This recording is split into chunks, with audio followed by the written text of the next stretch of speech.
Learn fast എഡ്യൂക്കേറ്റിലേക്ക് എല്ലാവർക്കും സ്വാഗതം. Statistics lesson grade 2 പരീക്ഷയ്ക്ക് വേണ്ടിയുള്ള നമ്മുടെ തയ്യാറെടുപ്പുകൾ നമ്മൾ ആരംഭിച്ചു കഴിഞ്ഞല്ലേ. ലേൺ ഫാസ്റ്റിൽ ആദ്യത്തെ ബാച്ച് ജാനുവരി 10 സ്റ്റാർട്ട് ചെയ്തിട്ടുണ്ടായിരുന്നു. അപ്പൊ എല്ലാവരും തന്നെ ആദ്യത്തെ ബാച്ചിൽ എല്ലാവരും തകർത്ത് പഠിക്കുന്നുണ്ട്, വാശിയോടെ പഠിക്കുന്നുണ്ട്. നിങ്ങളുടെ ആ ഒരു റെസ്പോൺസ്, നിങ്ങളുടെ ആ ഒരു മോക്ക് ടെസ്റ്റിൽ നിങ്ങളുടെ മാർക്കൊക്കെ കാണുമ്പോൾ അത് വ്യക്തമായിട്ട് മനസ്സിലാവുന്നുണ്ട്. അപ്പൊ പലർക്കും ഈ ഒരു ഗവൺമെന്റ് ജോലി, ഒരു സ്റ്റാറ്റിസ്റ്റിക്സ് ലെസൺ ഗ്രേഡ് 2 എന്ന് പറയുന്ന ആ ഒരു ജോലി നേടിയെടുക്കുക എന്ന ആഗ്രഹത്തിനപ്പുറമായിട്ട് പലരുടെയും ആവശ്യമാണ് ഈ ഒരു ജോലി. അപ്പൊ നിങ്ങളുടെ ആഗ്രഹത്തിനപ്പുറമായിട്ട് ഇതൊരു ആവശ്യമായി നിങ്ങൾ കണ്ട് പഠിച്ചു കഴിഞ്ഞാൽ തീർച്ചയായിട്ടും നിങ്ങൾക്ക് ഈ ഒരു ജോലി നേടിയെടുക്കുവാനായിട്ട് സാധിക്കും കേട്ടോ. അപ്പോൾ എല്ലാവരും നന്നായിട്ട് തന്നെ പഠിക്കുക. ഇനിയും പഠിച്ചു തുടങ്ങാത്തവരുണ്ടെങ്കിൽ എത്രയും പെട്ടെന്ന് നിങ്ങളുടെ പഠനം ആരംഭിക്കുക. നമ്മുടെ എക്സാം ജൂലൈ, ഓഗസ്റ്റ്, സെപ്റ്റംബർ മാസങ്ങളിൽ നമുക്ക് പ്രതീക്ഷിക്കാം. അപ്പോൾ ഈ ഒരു 6 മാസക്കാലം നിങ്ങൾ ആത്മാർത്ഥമായിട്ട് പഠിച്ചു കഴിഞ്ഞാൽ ഉറപ്പായിട്ടും നിങ്ങൾക്ക് ഈ ഒരു ജോലി മേടിച്ച് ആ ഒരു ഏറ്റവും നല്ല റാങ്കിൽ നിങ്ങൾക്ക് എത്തുവാനായിട്ട് സാധിക്കും കേട്ടോ. അപ്പോൾ നന്നായിട്ട് തന്നെ പഠിക്കുക. ഇത് നമ്മുടെ എക്കണോമിക്സിലെ micro economic theory and applications എന്ന മൊഡ്യൂൾ ആദ്യത്തെ ക്ലാസ് ആണത്. അപ്പൊ എല്ലാവരും മുഴുവനായിട്ട് ഈ ഒരു ക്ലാസ് കാണുവാനായിട്ട് ശ്രമിക്കുക കേട്ടോ. അപ്പോൾ നമുക്ക് ക്ലാസ്സിലേക്ക് കടക്കാം.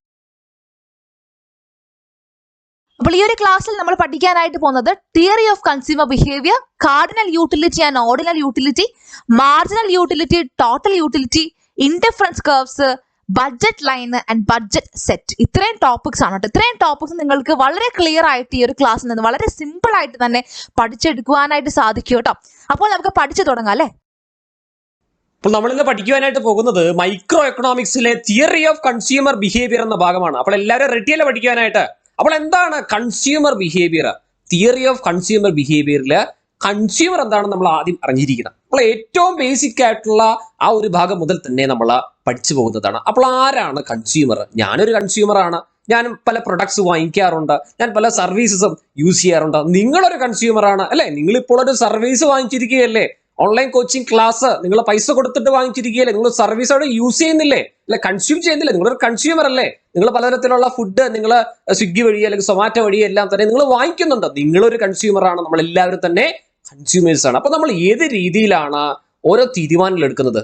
കൺസ്യൂമറിന്റെ ബിഹേവിയർ എന്ന് പറയുമ്പോൾ ഒരു വസ്തു, ഒരു ഡ്രസ്സ് നിങ്ങൾ എടുക്കുവാനായിട്ട് പോകുമ്പോൾ ഏത് കടയിൽ നിന്ന് എടുക്കണമെന്ന് നിങ്ങൾ തീരുമാനിക്കും അല്ലെ. എത്ര രൂപയ്ക്ക് എടുക്കണം, എത്ര ഡ്രസ്സുകൾ എടുക്കണം അല്ലെ. പലതരത്തിലുള്ള തീരുമാനങ്ങൾ എടുക്കുന്നതിന് വേണ്ടിയിട്ടുള്ള അളവുകോലുകൾ അവിടെ ഉണ്ടാവുന്നതാണ് അല്ലെ. നിങ്ങളപ്പോൾ ഏത് രീതിയിലാണ് അവിടെ ആലോചിക്കുന്നത് അല്ലെങ്കിൽ ബിഹേവ് ചെയ്യുന്നത്, ഏത് രീതിയിലാണ് ഓരോന്നും തിരഞ്ഞെടുക്കുന്നത്, അതിനെ പറ്റിയിട്ടാണ് തിയറി ഓഫ് കൺസ്യൂമർ ബിഹേവിയറിൽ നമ്മൾ പഠിക്കുവാനായിട്ട് പോകുന്നത്. അപ്പോൾ തിയറി ഓഫ് കൺസ്യൂമർ ബിഹേവിയറിൽ നമ്മൾ പഠിക്കേണ്ട ഒരു പ്രധാനപ്പെട്ട ഒരു വാക്കാണ് യൂട്ടിലിറ്റി. യൂട്ടിലിറ്റി എന്ന വാക്ക് നമ്മൾ മലയാളികൾ പൊതുവെ ഉപയോഗിക്കുന്ന ഒരു വാക്കല്ല. അതുകൊണ്ട് തന്നെ യൂട്ടിലിറ്റി എന്നതുകൊണ്ട് ഉദ്ദേശിക്കുന്നത് എന്താണെന്ന് നമ്മൾ മനസ്സിലാക്കേണ്ടതുണ്ട്. ഒരു ഗുഡിന്റെ അല്ലെങ്കിൽ പ്രൊഡക്റ്റിന്റെ, സർവീസിന്റെ വാണ്ടർ സാറ്റിസ്ഫൈയിങ് കപ്പാസിറ്റിയെയാണ് യൂട്ടിലിറ്റി എന്നതുകൊണ്ട് ഉദ്ദേശിക്കുന്നത്. അപ്പോൾ എന്താണ് വാണ്ടർ സാറ്റിസ്ഫൈയിങ് കപ്പാസിറ്റി? നിങ്ങൾ ഈ കോഴ്സ് പർച്ചേസ് ചെയ്യുന്നുണ്ടെങ്കിൽ നിങ്ങൾക്കൊരു ആവശ്യമുണ്ടാകും. ആ ആവശ്യം നിറവേറ്റത്തിന് വേണ്ടിയിട്ടുള്ള കാര്യങ്ങളെല്ലാം തന്നെ ഈ ഒരു ഓൺലൈൻ കോച്ചിങ് ക്ലാസ്സിൽ ഉണ്ടാകും. അതുകൊണ്ടാണ് നിങ്ങൾ ഈ കോഴ്സ് പർച്ചേസ് ചെയ്യുന്നത്.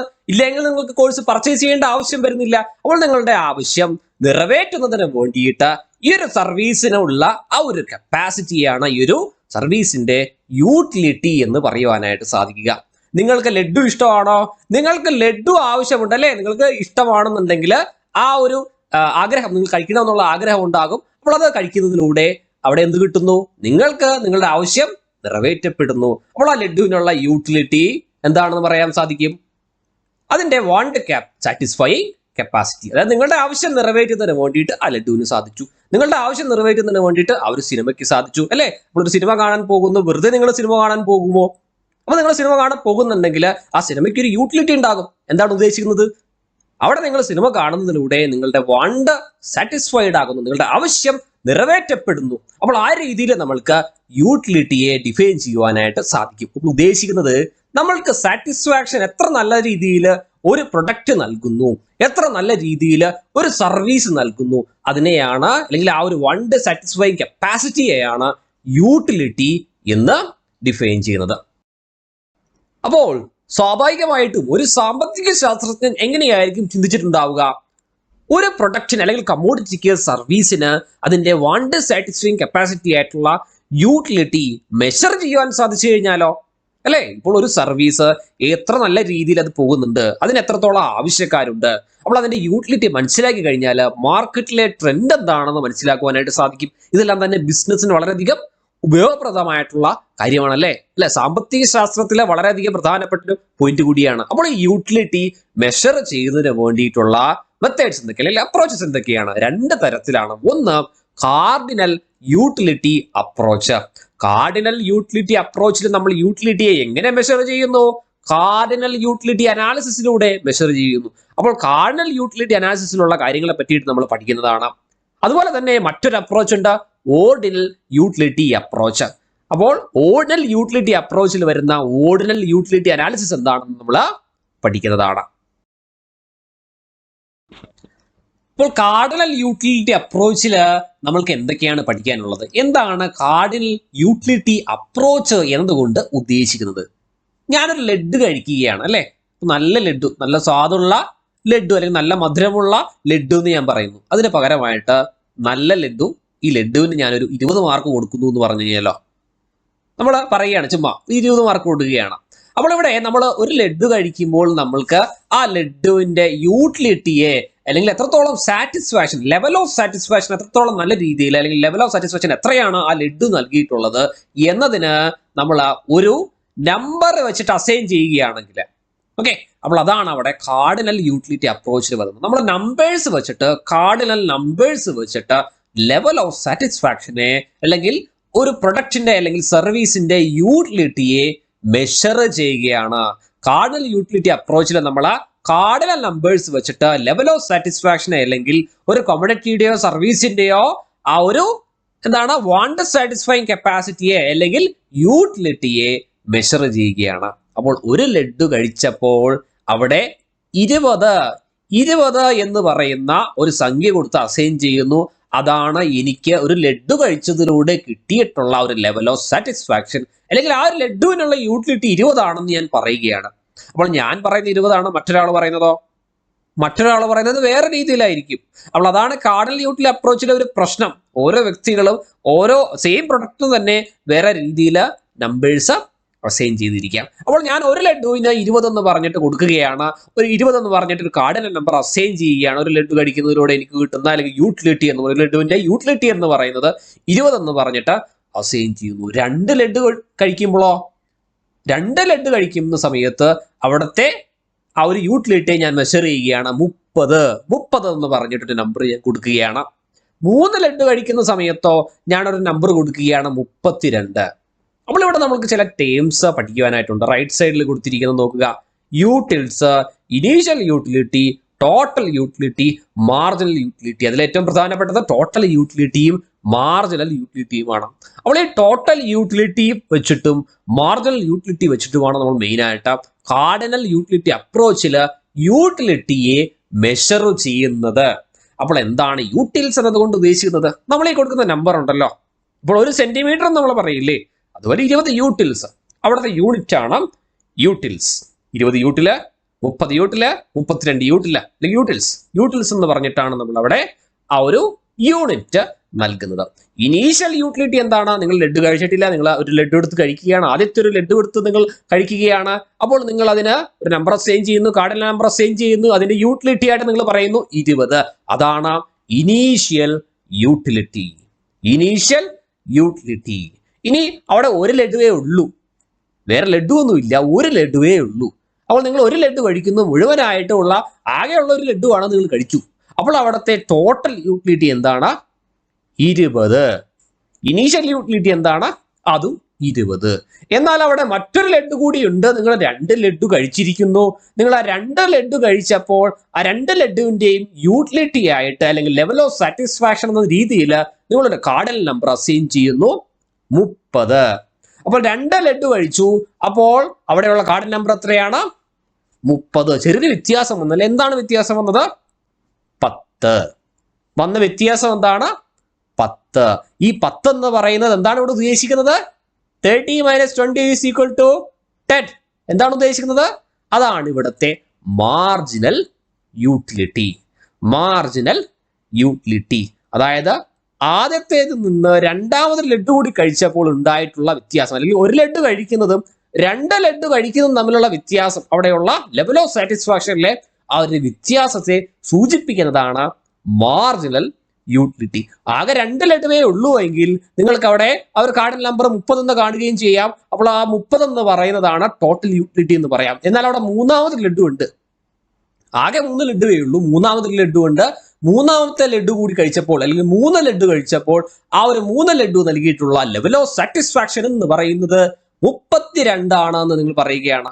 അങ്ങനെയെങ്കിൽ ഇവിടുത്തെ ടോട്ടൽ യൂട്ടിലിറ്റി എത്രയാണ്? അതായത് ഇവിടെ 1 ലഡു 2 ലഡു അല്ല, 3 ലഡു ഉണ്ട്. ഇവിടുത്തെ ടോട്ടൽ യൂട്ടിലിറ്റി എന്ന് പറയുന്നത് 32. അപ്പോൾ രണ്ടാമത്തെ ലഡുവിൽ നിന്ന് മൂന്നാമത്തെ ലഡു കൂടി കഴിച്ചപ്പോൾ ഉണ്ടായിട്ടുള്ള വ്യത്യാസം എത്രയാണ്?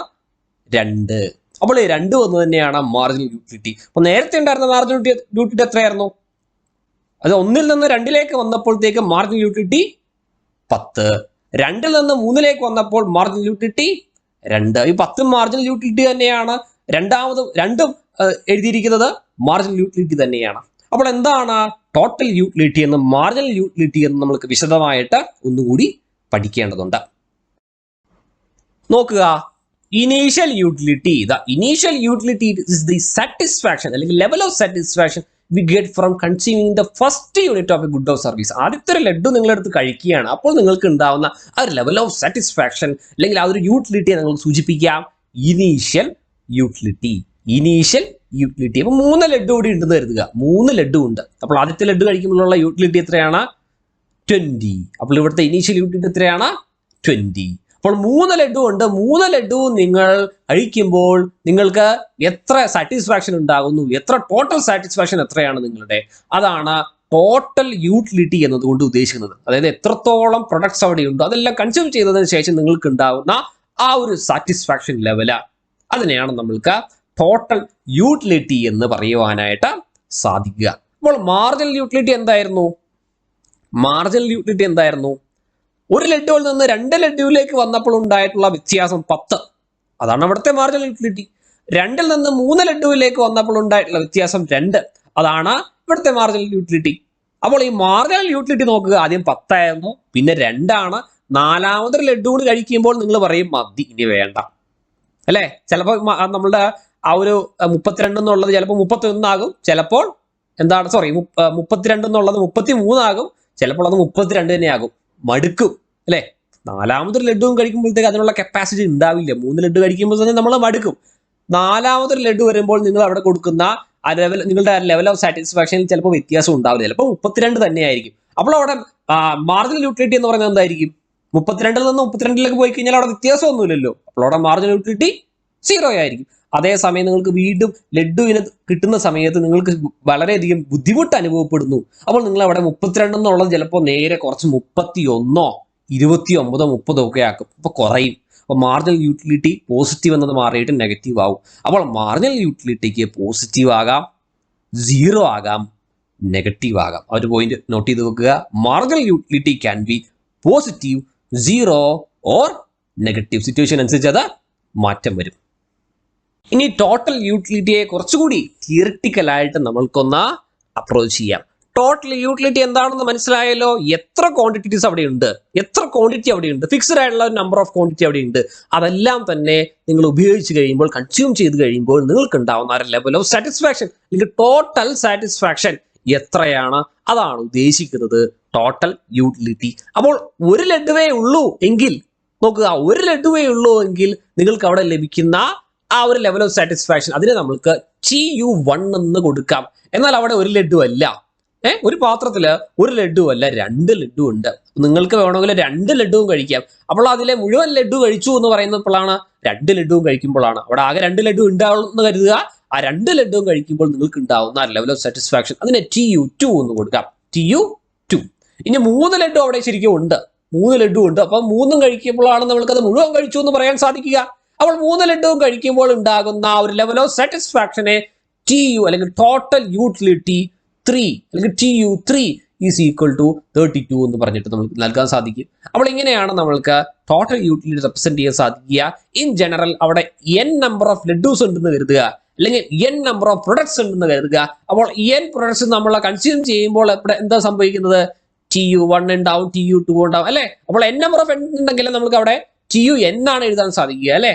ടോട്ടൽ ആയിട്ടുള്ള എല്ലാ ആ ഒരു കമോഡിറ്റി യൂസ് ചെയ്തു എന്ന് പറയുമ്പോൾ n യൂണിറ്റ്സ് നിങ്ങൾ കൺസ്യൂം ചെയ്തു എന്നാണ് അർത്ഥം, അല്ലെങ്കിൽ n നമ്പർ ഓഫ് ലഡ്ഡൂസ് നിങ്ങൾ കഴിച്ചു എന്നാണ് അർത്ഥം. അപ്പോൾ അവിടെ ഉണ്ടാകുന്ന ടോട്ടൽ യൂട്ടിലിറ്റി എന്ന് പറയുന്നത് TUN ആണ്. 10 ലഡ്ഡു ഉണ്ടെന്ന് എഴുതുക. 10 ലഡ്ഡുവും കഴിച്ചാലേ നമുക്ക് TU10 കാണുവാനായിട്ട് സാധിക്കില്ല. അവിടുത്തെ ടോട്ടൽ യൂട്ടിലിറ്റി കണക്കാക്കുന്നതിന് വേണ്ടിയിട്ട് നമ്മൾ 10 ലഡ്ഡു കഴിച്ചിട്ടുണ്ടാവണം. 10 ലഡ്ഡുവാണ് അവിടെ ടോട്ടൽ ഉള്ളതെങ്കിൽ അപ്പോഴാണ് നമുക്ക് അവിടെ TUN അല്ലെങ്കിൽ TU10 കാൽക്കുലേറ്റ് ചെയ്യുവാനായിട്ട് സാധിക്കും. അപ്പോൾ ഈ രീതിയിലാണ് നമ്മൾക്ക് ടോട്ടൽ യൂട്ടിലിറ്റിയെ മെഷർ ചെയ്യുവാനായിട്ട് സാധിക്കുന്നത്. ഇനി മാർജിനൽ യൂട്ടിലിറ്റിയിലേക്ക് വരാം. മാർജിനൽ യൂട്ടിലിറ്റി എന്തായിരുന്നു? Marginal utility is the change in total utility due to the consumption of one additional unit of a commodity. അപ്പോൾ ഒരു ലഡ്ഡു ഉണ്ടായിരുന്നുള്ളൂ, രണ്ടാമതൊരു ലഡ്ഡു കൂടി കഴിച്ചപ്പോൾ ഉണ്ടാകുന്ന ഒരു ചേഞ്ച് എന്താണ്? ഒരു ലഡ്ഡു ഉണ്ടായിരുന്നുള്ളൂ എങ്കിൽ അവിടുത്തെ ടോട്ടൽ യൂട്ടിലിറ്റി 20 ആണ്. എന്നാൽ രണ്ടാമതൊരു ലഡ്ഡു കൂടി കഴിച്ചു കഴിഞ്ഞാൽ അവിടെ ഉണ്ടാകുന്ന total utility TU2 is equal to എത്രയാണ്? 30 ആണ്. അപ്പോൾ അവിടെ ഉണ്ടായിട്ടുള്ള ചേഞ്ച് എത്രയാണ്? TU2 minus TU1 which is equal to 30 minus 20 which is equal to 10. ആ ഒരു ഡിഫറൻസ് എത്രയാണ്? 10. അപ്പോൾ marginal utility MU2 is equal to എത്രയാണെന്ന് എഴുതാം? 10 എന്ന് പറഞ്ഞ് എഴുതാം. അപ്പോൾ 2 ലഡ്ഡുവിന്റെ പകരം 3 ലഡ്ഡു അവിടെ ഉണ്ട്. അപ്പോൾ മൂന്നാമതൊരു ലഡ്ഡു കൂടി കഴിക്കുമ്പോൾ അവിടെ ഉണ്ടാകുന്ന ടോട്ടൽ യൂട്ടിലിറ്റിയിലെ വ്യത്യാസം എത്രയാണ്? 2 അല്ലെ? TU3 ഈസ് ഈക്വൽ ടു 32 ആണ്. 32 മൈനസ് TU2 അഥവാ 32 മൈനസ് 30 ഈസ് ഈക്വൽ ടു 2. അപ്പോൾ ഈ MU3യുടെ വാല്യൂ എത്രയാണ്? 2. അപ്പോൾ ഇൻ ജനറൽ ആയിട്ട് നമുക്ക് എഴുതാം MUN is equal to TUN minus 1.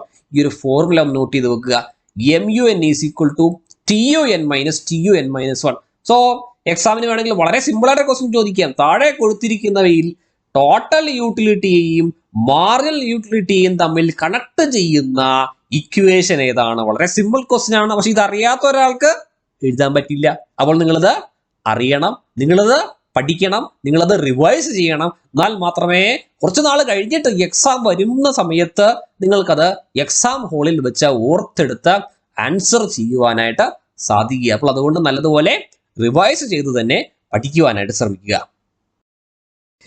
അപ്പോൾ അങ്ങനെ എക്സാമിന് വേണ്ടിയിട്ട് ആ ഒരു ഫോർമുലയും പഠിച്ച് ചെന്ന് എക്സാം ഹാളിൽ ഇരിക്കുമ്പോഴാണ് ദേ കിടക്കുന്ന വേറൊരു രീതിയിൽ ചോദ്യം ചോദിച്ചിരിക്കുന്നു, മറ്റൊരു ഇക്വേഷൻ. അപ്പോൾ ഇത് ശരിയാണോ? നമ്മൾ പഠിച്ചിരിക്കുന്നത് വേറെ അല്ലേ?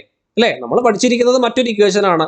കഷ്ടകാലത്തിൽ നൺ ഓഫ് ദി എബോ എന്ന് പറഞ്ഞിട്ട് ഒരു ഓപ്ഷൻ കൂടി ഉണ്ടെന്നുണ്ടെങ്കിൽ ദേ വേഗം നൺ ഓഫ് ദി എബോ കൊടുക്കുന്നു. അപ്പോൾ മറ്റൊരു ഇക്വേഷൻ കൂടിയുണ്ട്, മാർജിനൽ യൂട്ടിലിറ്റിയും ടോട്ടൽ യൂട്ടിലിറ്റിയും തമ്മിൽ കണക്ട് ചെയ്യുന്നത്. അപ്പോൾ ഈ ഇക്വേഷൻ പഠിക്കുക, അതിന് മുന്നോടിയായിട്ട് ഈ ഇക്വേഷൻ എന്താണെന്ന് മനസ്സിലാക്കുക. നമ്മൾ മനസ്സിലാക്കി വേണം പഠിക്കുവാനായിട്ട്, കാണാതെ പഠിക്കരുത്. കാണാതെ പഠിക്കേണ്ട സാഹചര്യം വരുന്നില്ല. നമുക്ക് മനസ്സിലാക്കുവാനായിട്ടുള്ള സമയമുണ്ട്. ആ സമയമെടുത്ത് മനസ്സിലാക്കിയതിന് ശേഷം മാത്രം ഇക്വേഷൻ പഠിക്കുവാനായിട്ട് ശ്രമിക്കുക. നമ്മൾക്ക് ലഡ്ഡുവിലേക്ക് തന്നെ തിരിച്ചു പോകാം. അപ്പോൾ ഒരു ലഡ്ഡു ഉണ്ട് 20 എന്താണ് നമ്മൾ കൊടുത്തിരിക്കുന്ന ഒരു കാർഡൻ നമ്പർ എത്രയാണ്? 20. 2 ലഡ്ഡു ആവുന്ന സമയത്ത് 30, 3 ലഡ്ഡു ആകുമ്പോൾ 32. അപ്പൊ TU1 കാൽക്കുലേറ്റ് ചെയ്ത് നോക്കുന്നു, എത്രയാണ് TU1 അല്ലെ? TU1 20, TU2 30, TU3 32. അപ്പോൾ MU1 എത്രയാണെന്ന് എഴുതാം? TU1 minus TU0. Total utility ഒരു ലഡ്ഡുവും കഴിച്ചിട്ടില്ല, അപ്പോൾ എത്രയാണ് നമുക്ക് എടുക്കാം? അത് 0 ആയിട്ട് വേണം കൺസിഡർ ചെയ്യാം അല്ലേ? ലഡ്ഡു ഇല്ല, ലഡ്ഡു കഴിക്കാതെ നമ്മൾക്ക് ടോട്ടൽ യൂട്ടിലിറ്റി കാണാൻ പറ്റുമോ? ഇല്ല. അവിടെ 0 ഒന്ന് കൊടുക്കാം. അപ്പോൾ അവിടെ MU1 എന്ന് പറയുന്നത് TU1 മൈനസ് TU0 20 എന്ന് കൊടുക്കാം.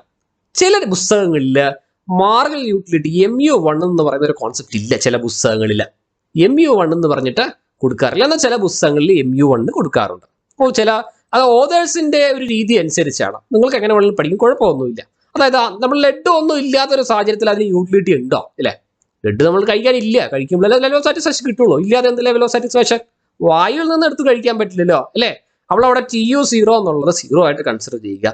അപ്പോൾ MU1 കാൽക്കുലേറ്റ് ചെയ്യുക. TU1 minus TU0 is equal to 20 അഥവാ 20 minus 0 is equal to 20. MU2 നമ്മൾ കണ്ടതാണല്ലേ, ഡിഫറൻസ് എത്രയാണ്? 10. MU2 is equal to TU2 minus TU1 അഥവാ 30 minus 20 is equal to 10. MU3 എത്രയാണ്? TU3 minus TU2 is equal to 2. ഇത് മൂന്നും ഒന്ന് calculate ചെയ്ത് നോക്കിയേ. MU1, MU2, MU3 എത്ര കിട്ടും? 20 പ്ലസ് 10 പ്ലസ് 2 എത്ര കിട്ടി? 32. ഈ 32 എന്ന് പറയുന്നതല്ലേ TU3? നമ്മൾ ഉദ്ദേശിക്കുന്നത് അവിടെ 3 ലഡ്ഡു ഉണ്ടെങ്കിൽ TU3 എങ്ങനെ എഴുതാം? TU3 is equal to MU1, TU3 is equal to MU1 plus MU2 plus MU3, MU1 plus MU2 plus MU3. അപ്പോൾ 10 ലഡ് ഉണ്ടെങ്കിലോ TU10 is equal to TU1 plus TU10 is equal to MU1 plus MU2 plus etcetera up to MU10. അപ്പോൾ പറയുകയാണ് 5 ലഡും ഉണ്ട്, TU4 is equal to എന്ന് പറഞ്ഞിട്ട് നമ്മൾക്ക് MU1 plus MU2 plus etcetera up to MU5 എന്ന് പറഞ്ഞ് എഴുതരുത്. TU5നാണ് MU1 plus MU2 plus etcetera up to MU5 എന്ന് എഴുതുവാൻ സാധിക്കുക, TU4നല്ല. അപ്പോൾ 5 ലഡു ഉണ്ടെങ്കിൽ TU5 is equal to MU1 plus MU2 plus MU3 plus MU4 plus MU5 എന്ന് പറഞ്ഞ് എഴുതാം. അപ്പോൾ ജനറലി പറയുകയാണെങ്കിൽ n number of 1, 2, 3 etc. up to n-1 plus n total n number of ledus ഉണ്ടെന്ന് കരുതുക.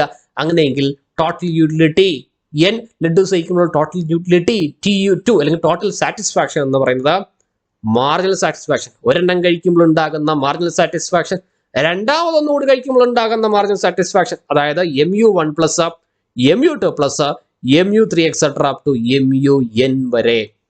അപ്പോൾ ഇത് എല്ലാം തമ്മിൽ ആഡ് ചെയ്ത് കഴിയുമ്പോൾ എന്ത് കിട്ടുന്നു? Total satisfaction, total level of satisfaction അല്ലെങ്കിൽ ടോട്ടൽ യൂട്ടിലിറ്റി കണക്കാക്കുവാനായിട്ട് സാധിക്കുന്നു. ഇതാണ് രണ്ടാമത്തെ ഫോർമുല. അപ്പോൾ ഈ 2 ഫോർമുലയും നല്ലതുപോലെ വ്യക്തമായിട്ട് തന്നെ പഠിക്കുക. ഇത് വെച്ചിട്ടുള്ള പ്രോബ്ലംസ് ഒരുപക്ഷെ വന്നേക്കാം, അല്ലെങ്കിൽ ഡയറക്റ്റ് ആയിട്ട് തന്നെ ഓപ്ഷനിൽ കൊടുത്തിട്ട് ചിലപ്പോൾ തെറ്റിക്കുന്ന രീതിയിൽ, നമ്മളെ തെറ്റിദ്ധരിപ്പിക്കുന്ന രീതിയിൽ 4 ഓപ്ഷൻസ്, അതിൽ ഒരു ഓപ്ഷൻ ഈ ഒരു കറക്റ്റ് ആയിട്ടുള്ള ഓപ്ഷൻ, മറ്റൊരു option TUN is equal to MU1 into MU2 into അങ്ങനെ എഴുതിയേക്കാം, അല്ലെങ്കിൽ പ്ലസ് മൈനസ് ഇട്ടേക്കാം. അതല്ലാന്നുണ്ടെങ്കിൽ MUN is equal to TUN plus TU1 plus TU2 അങ്ങനെ എഴുതിയേക്കാം, തിരിച്ചും മറിച്ചൊക്കെ ഇട്ട് ചോദിച്ചേക്കാം. അപ്പോൾ കൃത്യമായിട്ട് പഠിച്ചു കഴിഞ്ഞാൽ, മനസ്സിലാക്കി പഠിച്ചു കഴിഞ്ഞാൽ ഒരു ബുദ്ധിമുട്ടും ഇല്ല. ഇനി വേറെ ഇല്ല എങ്കിൽ ഈ 3 ലഡുവായിട്ട് നിങ്ങൾ എക്സാം ഹോളിൽ ചെല്ലുക, 3 ലഡുവിന്റെ കണക്കെടുത്തിട്ട് നോക്കുക എന്തായിരുന്നു MU1, MU2, MU3. സിമ്പിളായിട്ട് പറഞ്ഞു തന്നിട്ടില്ലേ അല്ലേ? 3 ലഡുവിന്റെ കാര്യമല്ലേ ഉള്ളൂ, ബുദ്ധിമുട്ടൊന്നും ഇല്ലല്ലോ, നമുക്ക് പെട്ടെന്ന് പഠിച്ചെടുക്കാവുന്നതേ ഉള്ളൂ, വലിയ ബുദ്ധിമുട്ടുള്ള ടോപ്പിക്കേ അല്ല ഈ പറയുന്ന മാർജിനൽ യൂട്ടിലിറ്റിയും ടോട്ടൽ യൂട്ടിലിറ്റിയും. ഇനി വളരെ നിസ്സാരമായിട്ടുള്ള 4 ഡെഫിനിഷൻസ് ആണ്, പ്രത്യേകിച്ച് ഉപകാരം എന്നുള്ള ഡെഫിനിഷൻസ് അല്ല, പക്ഷെ കണ്ടപ്പോൾ നൽകാതിരിക്കാൻ തോന്നിയില്ല. കാരണം പെട്ടെന്ന് ഇത് കാണാത്ത ഒരാൾ പെട്ടെന്ന് കാണുന്ന സമയത്ത് ഈ പുസ്തകങ്ങളൊക്കെ വായിച്ചിട്ടുണ്ടെങ്കിൽ കുഴപ്പമില്ല, പക്ഷേ ഈ ഒരു മൈക്രോ എക്കണോമിക്സിന്റെ പുസ്തകങ്ങൾ വായിക്കാത്ത ഒരാൾ ആദ്യമായിട്ടായിരിക്കും ചിലപ്പോൾ ഈ ഒരു വാക്കുകളൊക്കെ കാണുക. പോസിറ്റീവ് മാർജിനൽ യൂട്ടിലിറ്റി എന്താണ് ഉദ്ദേശിക്കുന്നത്? പോസിറ്റീവ് മാർജിനൽ യൂട്ടിലിറ്റി, ഒരു ലഡ് കഴിക്കുന്നു, അപ്പോൾ നിങ്ങൾ 20 ആണ് കൊടുത്തത്, രണ്ടാമത്തെ ലഡ് കൊടുത്തപ്പോൾ 30 കൊടുത്തു, ഡിഫറൻസ് 10, മൂന്നാമത്തെ ലഡ് കൊടുത്തപ്പോൾ 32, ഡിഫറൻസ് 2. അപ്പോൾ കുറഞ്ഞു വരികയല്ലേ ചെയ്യുന്നത്? ഇത് ഏതെങ്കിലും ഒരു സാഹചര്യത്തിൽ കൂടി വരുമോ? അഡിക്റ്റീവ് ആയിട്ടുള്ള ചില വസ്തുക്കളുണ്ടല്ലോ അല്ലെ, അഡിക്റ്റീവ് ആയിട്ടുള്ള ചില വസ്തുക്കൾ ഒരു പ്രാവശ്യം കഴിക്കുമ്പോൾ ഉള്ള ആ ഒരു യൂട്ടിലിറ്റി ആയിരിക്കില്ല രണ്ടാമത് കഴിക്കുമ്പോൾ, ആവശ്യം കൂടും. ചില സാധനങ്ങൾ ഇപ്പോൾ ചോക്ലേറ്റ് ആണെന്ന് കരുതുക, ഡാർക്ക് ചോക്ലേറ്റ് ആദ്യം കഴിക്കുമ്പോൾ കഴിയും, അപ്പോൾ നിങ്ങൾ പറയുന്നു ഓ വേണ്ട ഒരു 10, പക്ഷെ കുറച്ച് കഴിയുമ്പോഴായിരിക്കും അത് മതിരിച്ചങ്ങ് വരുന്നത്. അപ്പോൾ നിങ്ങൾ പറയും ഒന്നുകൂടി വേണം, ഒരു 20, 25. അവിടെ കൊടുക്കുന്ന കാർഡിൻ്റെ നമ്പർ കൂടും. അതായത് അവിടെയുള്ള മാർജിനൽ യൂട്ടിലിറ്റി പോസിറ്റീവായിട്ടുള്ള രീതിയിൽ കൂടി വരും. ചിലപ്പോൾ എപ്പോഴും കൂടി വരില്ല, എന്നാലും കൂടി വരും. അപ്പോൾ അതിനെയാണ് പോസിറ്റീവ് മാർജിനൽ യൂട്ടിലിറ്റി എന്ന് പറയുന്നത്. എന്നാൽ നോർമൽ കേസിൽ നമ്മൾ കൺസിഡർ ചെയ്യേണ്ട കാര്യങ്ങളിൽ ഈ പറയുന്ന പോസിറ്റീവ് മാർജിനൽ യൂട്ടിലിറ്റി വരുന്നില്ല. നോർമൽ ആയിട്ടുള്ള കേസിൽ ഈ പറയുന്ന പോസിറ്റീവ് മാർജിനൽ യൂട്ടിലിറ്റി വരുന്നില്ല. നമ്മൾക്ക് വേണ്ടുന്നത് സീറോ മാർജിനൽ യൂട്ടിലിറ്റിയും നെഗറ്റീവ് മാർജിനൽ യൂട്ടിലിറ്റിയുമാണ്. നമ്മൾ കൺസിഡർ ചെയ്യുന്ന മാർജിനൽ യൂട്ടിലിറ്റി കുറഞ്ഞു വരുന്നവയാണ്, അല്ലെങ്കിൽ ചേഞ്ച് വരുന്നില്ല, അല്ലെങ്കിൽ കുറഞ്ഞു വരുന്നു. അതിനെ പറ്റിയിട്ടാണ് കൂടുതലായിട്ട് നമ്മൾ ഫോക്കസ് ചെയ്യുക. പോസിറ്റീവ് മാർജിനൽ യൂട്ടിലിറ്റി ഉണ്ട്, ഇത്തരത്തിൽ അഡിക്റ്റീവ് ആയിട്ടുള്ള ചില കാര്യങ്ങളിൽ പോസിറ്റീവ് മാർജിനൽ യൂട്ടിലിറ്റി ഉണ്ട്. അപ്പോൾ അത് പറയുന്നതിന് വേണ്ടിയിട്ടാണ് ജസ്റ്റ് ഒന്ന് ഈ ഒരു ഡെഫിനിഷൻ കൂടി കൊടുത്തത്. സീറോ മാർജിനൽ യൂട്ടിലിറ്റി എന്ന് പറഞ്ഞാൽ എന്താണ്? ഒന്നുകൂടി കഴിക്കുമ്പോൾ വലിയ വ്യത്യാസമൊന്നും തോന്നുന്നില്ല, വലിയ ഒരു സാറ്റിസ്ഫാക്ഷൻ ലെവലിൽ കൂടുകയോ കുറയുകയോ ഒന്നും ചെയ്യുന്നില്ല. അപ്പോൾ അതാണ് സീറോ മാർജിനൽ യൂട്ടിലിറ്റി. അതായത് 3 ലഡ് കഴിച്ചു 32 ടോട്ടൽ യൂട്ടിലിറ്റി, 4ാമത്തെ ലഡ് കഴിച്ചു അപ്പോൾ 32 തന്നെ ടോട്ടൽ യൂട്ടിലിറ്റി എന്ന് കരുതുക. അപ്പോൾ അവിടുത്തെ മാർജിനൽ യൂട്ടിലിറ്റി എത്രയാണ്? മാർജിനൽ യൂട്ടിലിറ്റി 0 ആണ്. അപ്പോൾ സീറോ മാർജിനൽ യൂട്ടിലിറ്റി. എന്നാൽ 3 ലഡ് കഴിച്ചു, ടോട്ടൽ യൂട്ടിലിറ്റി 32, 4ാമത്തെ ലഡ് കഴിച്ചപ്പോൾ ടോട്ടൽ യൂട്ടിലിറ്റി 28 ആയിട്ട് കുറഞ്ഞു. അപ്പോൾ ഒരു 4 -4 ആയി അല്ലെ, മാർജിനൽ യൂട്ടിലിറ്റി -4 ആയി. അവിടെ നെഗറ്റീവ് വന്നു അല്ലേ. അപ്പോൾ അതാണ് നെഗറ്റീവ് മാർജിനൽ യൂട്ടിലിറ്റി. ഇനി മറ്റൊരു വാക്ക് കൂടി നോക്കുക, average utility, total utility divided by number of units. ഇപ്പോൾ TU 10 ലഡു ഉണ്ടെന്ന് കരുതുക, അപ്പോൾ TU 10 ഡിവൈഡ് ബൈ 10. ടോട്ടൽ യൂട്ടിലിറ്റിക്ക് ഒരു അല്ലെങ്കിൽ 3 ലഡു ഉള്ളെന്ന് കരുതുക, 32 ഡിവൈഡ് ബൈ 3. അതാണ് ആവറേജ് യൂട്ടിലിറ്റി. ഓക്കെ, വളരെ സിമ്പിൾ ആയിട്ടുള്ള കുറച്ച് ഡെഫിനിഷൻസ് ആണ്, അത്ര ഇമ്പോർട്ടൻ്റ് ആയിട്ടുള്ള ഒന്നുമല്ല, എന്നാലും ജസ്റ്റ് ഒന്ന് കണ്ടപ്പോൾ ഇതുകൂടി ഇൻക്ലൂഡ് ചെയ്തു എന്ന് മാത്രം. ഇനി നമ്മൾക്ക് ടോട്ടൽ യൂട്ടിലിറ്റിയുടെയും മാർജിനൽ യൂട്ടിലിറ്റിയുടെയും കർവുകളിലേക്ക് കിടക്കാം. അപ്പോൾ ഒരു കാര്യം മനസ്സിലാക്കുക, നോർമൽ ആയിട്ടുള്ള കുറച്ച് പ്രൊഡക്ട്സിന്റെയും സർവീസുകളെയും പറ്റിയിട്ടാണ് നമ്മൾ പഠിക്കുവാനായിട്ട് പോകുന്നത്. അതല്ലാതെ നേരത്തെ പറഞ്ഞ അഡിക്റ്റീവ് ആയിട്ടുള്ള ചില പ്രൊഡക്ട്സ് ഒക്കെ ഉണ്ടല്ലോ, അതിനെ പറ്റിയിട്ടല്ല. അവിടെ പോസിറ്റീവ് ആയിട്ടുള്ള ഒരു മാർജിനൽ യൂട്ടിലിറ്റി വന്നേക്കാം. പക്ഷെ നമ്മൾ കൺസിഡർ ചെയ്യാൻ പോകുന്നതിൽ അങ്ങനെയല്ല. നെഗറ്റീവ് അല്ലെങ്കിൽ സീറോ ഒക്കെ മാർജിനൽ യൂട്ടിലിറ്റി വരുന്നവയെ പറ്റിയിട്ടാണ് നമ്മൾ പഠിക്കുവാനായിട്ട് പോകുന്നത്. നോക്കുക, ഒരു യൂണിറ്റ് വേണമെങ്കിൽ ലഡുവിന് പകരം ജിലേബി എടുക്കുക. ജിലേബി എടുക്കുന്നു, ഒരു ജിലേബി എടുക്കുന്നു. അപ്പോൾ അവിടുത്തെ യൂട്ടിലിറ്റി നിങ്ങൾ കൊടുക്കുകയാണ്, അല്ലെങ്കിൽ ടോട്ടൽ യൂട്ടിലിറ്റി അല്ലെങ്കിൽ ഇനീഷ്യൽ യൂട്ടിലിറ്റി എന്ന് പറയുന്നത് 12 ആണ്. അവിടെ വേറെ ഒന്നും ഇല്ലല്ലോ, ഒരു ജിലേബി അല്ലേ ഉള്ളൂ. അപ്പോൾ ഒരു യൂണിറ്റ് കറസ്പോണ്ടിങ് ആയിട്ടുള്ള മാർജിനൽ യൂട്ടിലിറ്റിയും ടോട്ടൽ യൂട്ടിലിറ്റിയും ഇനീഷ്യൽ യൂട്ടിലിറ്റി 3 എന്ത് തന്നെയായിരിക്കും? 12 തന്നെയായിരിക്കും. മനസ്സിലായോ? ഇനീഷ്യൽ യൂട്ടിലിറ്റി 12 ആണെങ്കിൽ ഒന്നേ ഉള്ളൂ യൂണിറ്റ് എങ്കിൽ മാർജിനൽ യൂട്ടിലിറ്റി അവിടെ തന്നെ കൊടുക്കാം, 12 - 0 12. ടോട്ടൽ യൂട്ടിലിറ്റി എന്ത് തന്നെയാണ്? 12 തന്നെയാണ്. രണ്ടാമതൊരു ജിലേബി കൂടി നിങ്ങൾ കഴിക്കുകയാണ്, അവിടെ എന്താണ്? മാർജിനൽ യൂട്ടിലിറ്റി 12 എന്നത് മാറിയിട്ട് 6 ആയി. അതായത് ടോട്ടൽ യൂട്ടിലിറ്റി ഉണ്ടായ വ്യത്യാസം 12ൽ നിന്ന് 18 ആയി. ഒരു 6ന്റെ വ്യത്യാസമേ വന്നുള്ളൂ. മൂന്നാമതൊരു ജിലേബി കഴിച്ചപ്പോൾ 18 എന്നുള്ളത് 22 ആയി, വ്യത്യാസം 4. അതോ മാർജിനൽ യൂട്ടിലിറ്റി 4. നാലാമതൊരു യൂട്ടിലിറ്റി കഴിച്ചപ്പോൾ എന്താണ്? കുറച്ച് ബുദ്ധിമുട്ടായി തോന്നി. അപ്പോൾ 22 എന്നുള്ളത് 24ലേക്ക് എത്തിയുള്ളൂ. ടോട്ടൽ യൂട്ടിലിറ്റി ഉണ്ടായ വ്യത്യാസം 24. അപ്പോൾ ഇവിടുത്തെ മാർജിനൽ യൂട്ടിലിറ്റി എത്രയാണ്? 2. അഞ്ചാമതൊരു ലഡു കഴിച്ചപ്പോഴത്തേക്കും വലിയ ഒരു സാറ്റിസ്ഫാക്ഷൻ ഒന്നും ഇല്ല. 4 ലഡുവും 5 ലഡുവും തമ്മിൽ 4 ജിലേബിയും 5 ജിലേബിയും തമ്മിൽ വലിയൊരു വ്യത്യാസവും തോന്നിയില്ല. അപ്പോൾ അവിടുത്തെ ടോട്ടൽ യൂട്ടിലിറ്റി 24 തന്നെ. അവിടെ മാർജിനൽ യൂട്ടിലിറ്റിക്ക് വ്യത്യാസമൊന്നുമില്ല, 0. ആറാമതൊരു ജിലേബി തന്നപ്പോഴത്തേക്കും നമ്മളുടെ നെറ്റി ഒന്ന് ചുളുങ്ങി തുടങ്ങി, ദേഷ്യം വന്നു തുടങ്ങി, ഇഷ്ടപ്പെടുന്നില്ല, ഇത്രയും ജിലേബി ഒന്നും കഴിച്ചിട്ട് പോകാൻ പറ്റത്തില്ല. അപ്പോൾ അവിടെ ടോട്ടൽ യൂട്ടിലിറ്റി കുറഞ്ഞു 24 എന്നുള്ളത്, അല്ലെങ്കിൽ നിങ്ങളുടെ ടോട്ടൽ ലെവൽ ഓഫ് സാറ്റിസ്ഫാക്ഷൻ എന്ന് പറയുന്നത് 24 എന്നുള്ളത് നിങ്ങൾ പതിയെ കുറച്ച് 22 ആക്കി. അപ്പോൾ അവിടെയുള്ള വ്യത്യാസം എന്താണ്? 22 - 24 അഥവാ -2. മാർജിനൽ യൂട്ടിലിറ്റി നെഗറ്റീവ് ആകുന്നു. അപ്പോൾ മാർജിനൽ യൂട്ടിലിറ്റിക്ക് നെഗറ്റീവ് ആകാം, 0 ആകാം, അല്ലേ? അപ്പോൾ നോക്കുക, ഈ കർവ് നോക്കുക, ടോട്ടൽ യൂട്ടിലിറ്റി ആദ്യം കൂടി എന്നിട്ട് എപ്പോഴാണ് അതൊരു കോൺസ്റ്റന്റ് ആയത്? ഇടയ്ക്ക് വെച്ചിട്ട് ഒരു കോൺസ്റ്റന്റ് ആയി. മാർജിനൽ യൂട്ടിലിറ്റി 0 ആകുന്ന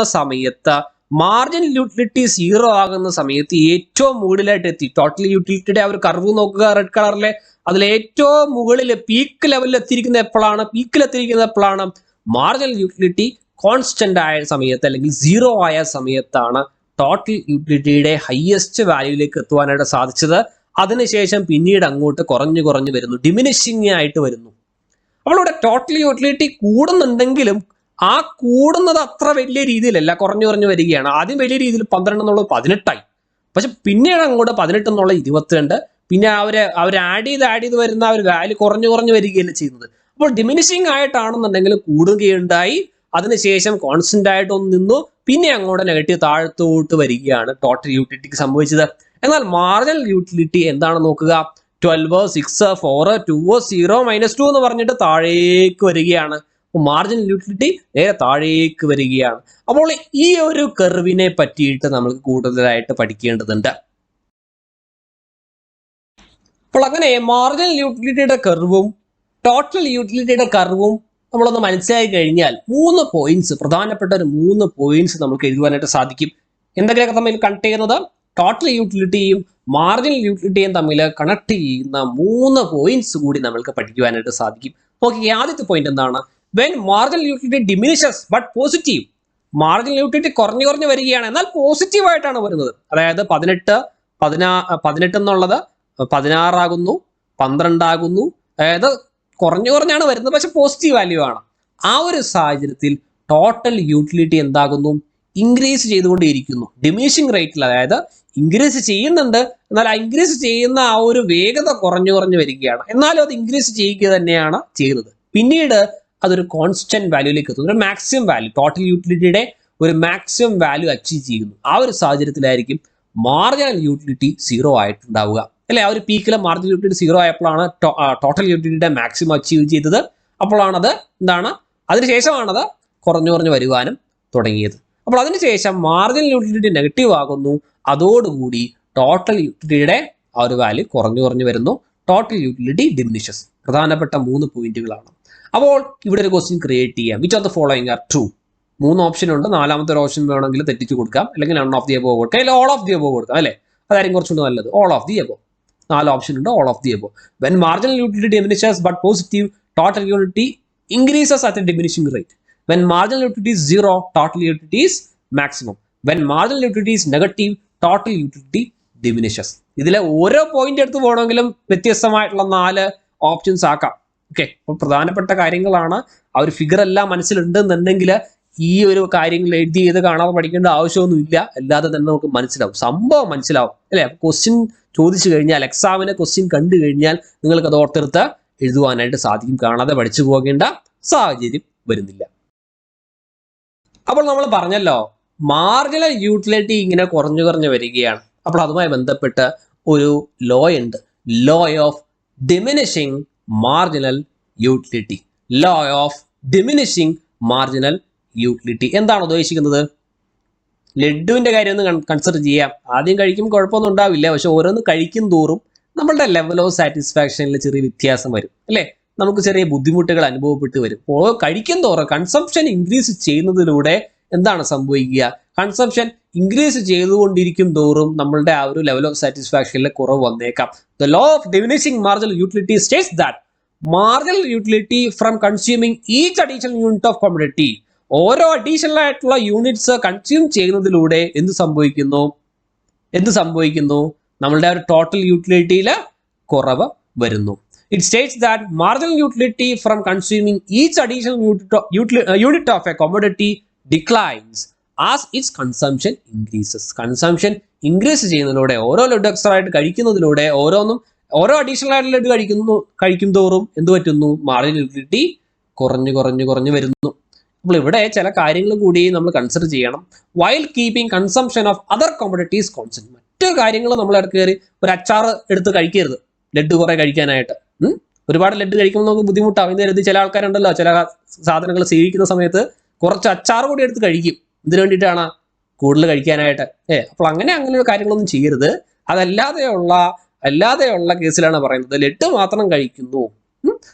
അപ്പോഴാണ് നമുക്ക് പറയാൻ സാധിക്കുക അവിടെ law of diminishing marginal utility ഉണ്ടെന്ന്. അപ്പോൾ എന്തൊക്കെയാണ് assumptions? The units of commodities must be consumed continuously without any time gap. Laddu കുറെ ഉണ്ട് എന്ന് എഴുതി ഫ്രിഡ്ജിൽ എടുത്ത് വെച്ചിട്ട് ഓരോ 2 മണിക്കൂർ ഓരോന്നെടുത്ത് കഴിക്കരുത്. ഇതല്ല ഉദ്ദേശിക്കുന്നത്. ഇവിടെ ഉദ്ദേശിക്കുന്നത് ഒരെണ്ണം കഴിക്കുന്നു, അപ്പോൾ തന്നെ അടുത്തെടുത്ത് കഴിക്കുന്നു, അതിനുശേഷം അടുത്തെടുത്ത് കഴിക്കുന്നു. അങ്ങനെ കഴിക്കുമ്പോൾ ഉണ്ടാകുന്ന ആ ഒരു മാർജിൻ യൂട്ടിലിറ്റിയിലെ വ്യത്യാസമാണ് ഇവിടെ ഉദ്ദേശിക്കുന്നത്. ഇനി അതുപോലെ തന്നെ നോക്കുക, all the units consumed must be identical to each other അല്ലേ. ഒരു ലഡുവിന്റെ സൈസും അടുത്ത ലഡുവിന്റെ സൈസും തമ്മിൽ വ്യത്യാസമൊന്നും ഉണ്ടാകാൻ പാടില്ല. ഐഡന്റിക്കൽ ആയിട്ടുള്ള കാര്യങ്ങളായിരിക്കണം. പിന്നെ ഒരു ലഡു എടുത്ത് കഴിക്കുന്നു, അതിനുശേഷം ജിലേബി എടുത്ത് കഴിക്കുന്നതിനെ പറ്റിയിട്ടല്ല ഇവിടെ പറയുന്നത്. ലഡു തന്നെ ആ ഒരു സൈസിലുള്ള ഏകദേശം ഒരുപോലെ ഇരിക്കുന്ന ആ ഒരു സംഭവം തന്നെ നമ്മൾ ലഡു തന്നെ ഒരു പ്രൊഡക്റ്റ് തന്നെ നമ്മൾ കൺസ്യൂം ചെയ്യുന്നതിനെ പറ്റിയിട്ടാണ് പറയുന്നത്. അപ്പോൾ ഇതൊക്കെയാണ് സിമ്പിൾ ആയിട്ടുള്ള കുറച്ച് അസംപ്ഷൻസ്. അപ്പോൾ ഇവിടെയാണ് നമുക്ക് പ്രധാനപ്പെട്ട ഒരു പോയിന്റ് ആണ് law of diminishing marginal utility എന്നത്. Ordinal utility approach. Cardinal utility അപ്രോച്ചും ഓർഡിനൽ യൂട്ടിലിറ്റി അപ്രോച്ചും തമ്മിലുള്ള വ്യത്യാസം എന്താണ്? കാർഡിനൽ യൂട്ടിലിറ്റി അപ്രോച്ചിൽ നമ്മൾ കണ്ടു നമ്മളുടെ ഒരു ലെവൽ ഓഫ് സാറ്റിസ്ഫാക്ഷൻ അല്ലെങ്കിൽ യൂട്ടിലിറ്റിയെ നമ്മൾ കാർഡിനൽ നമ്പർ വെച്ചിട്ട് അസൈൻ ചെയ്തു അല്ലേ. ഇവിടെ അങ്ങനെ കാർഡിനൽ നമ്പർ വെച്ചിട്ട് അസൈൻ ചെയ്യാൻ പറ്റില്ല എന്നാണ് ഓർഡിനൽ യൂട്ടിലിറ്റി അപ്രോച്ചിൽ പറയുന്നത്. ഓർഡിനൽ യൂട്ടിലിറ്റി അപ്രോച്ചിൽ പറയുന്നത് എന്താണ്? നമ്പേഴ്സ് വെച്ചിട്ടൊന്നും നമുക്ക് യൂട്ടിലിറ്റിയെ മെഷർ ചെയ്യാൻ പറ്റില്ല. നമ്മുടെ സാറ്റിസ്ഫാക്ഷൻ നമ്പേഴ്സ് വെച്ചിട്ട് മെഷർ ചെയ്യാൻ പറ്റില്ല. നമ്മൾക്ക് പിന്നെ എന്ത് പറയാൻ പറ്റും? നമ്മൾക്ക് അതിന് ഓർഡർ കൊടുക്കാൻ സാധിക്കും. ഓർഡിനൽ യൂട്ടിലിറ്റി അപ്രോച്ചിൽ നമ്മൾക്ക് ഒരു പ്രൊഡക്റ്റിന്റെ പ്രിഫറൻസിന് ഓർഡർ കൊടുക്കാൻ സാധിക്കും. ഫോർ എക്സാമ്പിൾ, ചായ, കാപ്പി, കോഫി ഉണ്ട്, ടീ ഉണ്ട്. അതിലേതാ നിങ്ങൾക്ക് ഇഷ്ടം? നിങ്ങൾക്ക് അതിൽ ഇഷ്ടമുള്ള ഒന്നും ഉണ്ടാവും അല്ലേ. ലഡു, ജിലേബി, അതിലേതാ നിങ്ങൾക്ക് ഇഷ്ടം അല്ലേ. അല്ലെങ്കിൽ ഐസ്ക്രീം എടുക്കുക, ഐസ്ക്രീമിൽ ചോക്ലേറ്റ് ഉണ്ടാകും, വാനില ഉണ്ടാകും. അതിലേതാണ് നിങ്ങൾക്ക് കൂടുതൽ ഇഷ്ടം? അവിടെ നമ്മൾക്ക് പ്രിഫറൻസിന് ഒരു ഓർഡർ കൊടുക്കാൻ പറ്റും അല്ലെ. ഓർഡർ ഓഫ് പ്രിഫറൻസ് അവിടെ നൽകുവാനായിട്ട് സാധിക്കും. അപ്പോൾ അത്തരത്തിലെ ഓർഡർ നൽകിക്കൊണ്ടുള്ള യൂട്ടിലിറ്റിയെ മെഷർ ചെയ്യുന്ന ആ ഒരു അപ്രോച്ചാണ് ഓർഡിനൽ യൂട്ടിലിറ്റി അപ്രോച്ചിൽ വരുന്നത്. ഓർഡിനൽ യൂട്ടിലിറ്റി അപ്രോച്ചിലെ പല കാര്യങ്ങളും നമുക്ക് ഡീറ്റെയിൽഡ് ആയിട്ട് പഠിക്കുന്നതിന് വേണ്ടിയിട്ട് ചില ഡെഫിനേഷൻസിന്റെ ആവശ്യം കൂടിയുണ്ട്. കൺസംഷൻ ബണ്ടിൽ. എന്താണ് കൺസംഷൻ ബണ്ടിൽ? പ്രത്യേകിച്ച് ഒന്നുമില്ല. ഈ ഒരു ബണ്ടിൽ കണ്ടില്ല, ഒരു ബാസ്ക്കറ്റ് കണ്ടില്ല, ഇതിൽ കുറച്ച് മാങ്ങയുണ്ട്, ഓറഞ്ചും ഉണ്ട്. നമ്മൾക്ക് ആകെ 2 ഗുഡ്സ് മാത്രമേ മേടിക്കാൻ ഉദ്ദേശമുള്ളൂ എന്ന് കരുതുക. മാങ്ങയും ഓറഞ്ചും. മൂന്നാമത് ഒന്നും ഇല്ല. മൂന്നാമതൊന്ന് വരുമ്പോഴത്തേക്കും കുറച്ചുകൂടി കോംപ്ലിക്കേറ്റഡ് ആവും കാര്യങ്ങൾ. അപ്പോൾ അവിടെ അങ്ങോട്ടേക്ക് നമുക്ക് പോകേണ്ടതില്ല. നമ്മൾക്ക് 2 ഗുഡ്സ് മാത്രം, 2 പ്രൊഡക്റ്റ് മാത്രമേ നമ്മൾക്ക് തിരഞ്ഞെടുക്കേണ്ടതായിട്ടുള്ളൂ. നമ്മളുടെ കയ്യിൽ കുറച്ച് പൈസയുണ്ട്, അത് വെച്ചിട്ട് എത്ര മാങ്ങ മേടിക്കാം, എത്ര ഓറഞ്ച് മേടിക്കാം. വേണമെങ്കിൽ 1 കിലോ മാങ്ങ 2 കിലോ ഓറഞ്ച് മേടിക്കാം അല്ലേ, അല്ലെങ്കിൽ 1 കിലോ മാങ്ങ 3 കിലോ ഓറഞ്ച് മേടിക്കാം, അല്ലെങ്കിൽ 1.5 കിലോ മാങ്ങ 1.5 കിലോ ഓറഞ്ച് മേടിക്കാം. നമുക്ക് ഇഷ്ടമുള്ള പോലെ മേടിക്കൂടെ? പലതരത്തിൽ പല കോമ്പിനേഷനിലെ മേടിച്ചുകൂടെ? അപ്പോൾ any combination of the amount of 2 goods, ഈ മാങ്ങയും ഓറഞ്ചും ഏതൊക്കെ തരത്തിലുള്ള കോമ്പിനേഷനിൽ മേടിക്കുന്നു അതിനെല്ലാം തന്നെ നമുക്ക് എന്ത് വിളിക്കാം? കൺസംഷൻ ബണ്ടിൽ, അല്ലെങ്കിൽ സിംപ്ലി ഒരു ബണ്ടിൽ എന്ന് വിളിക്കുക. അല്ലെങ്കിൽ ചുമ്മാ പറഞ്ഞു കഴിഞ്ഞാൽ ഒരു ബാസ്ക്കറ്റ്. ആ ബാസ്ക്കറ്റിൻ്റെ അകത്ത് ചിലപ്പോൾ ഓറഞ്ചിൻ്റെയും മാങ്ങയുടെയൊക്കെ എണ്ണം വ്യത്യാസം വരും. പലതരത്തിലുള്ള കോമ്പിനേഷനിൽ മേടിക്കുവാനായിട്ട് സാധിക്കും. അത്രേ ഉദ്ദേശിക്കുന്നുള്ളൂ കൺസംഷൻ ബണ്ടിൽ എന്നതുകൊണ്ടാണ്. ഇനി നമ്മൾക്ക് കുറച്ച് ഇക്വേഷൻസും കാര്യങ്ങളിലേക്കൊക്കെ കടക്കേണ്ടതുണ്ട്. അതിന് വേണ്ടിയിട്ടുള്ള കുറച്ച് ഡെഫിനിഷൻസ് പറയുകയാണ്. അപ്പോൾ ഇക്വേഷൻസ് വരുന്ന സമയത്ത് നിങ്ങൾ അങ്ങനെ ഒരു ബുദ്ധിമുട്ട് ഒന്നും അനുഭവിക്കില്ല. വളരെ സിമ്പിൾ ആയിട്ടുള്ള കാര്യങ്ങളാണ്, വലിയ ബുദ്ധിമുട്ടുള്ള കാര്യങ്ങളൊന്നുമല്ല.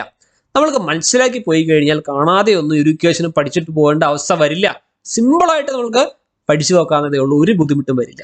അപ്പോൾ അതിന് വേണ്ടിയിട്ട് ബേസിക് ആയിട്ടുള്ള ഈ പറയുന്ന ചില കാര്യങ്ങൾ ഇവിടെ x1 എന്നൊക്കെ xy എന്നൊക്കെ പറഞ്ഞിട്ട് കൊടുക്കുന്നുണ്ട്.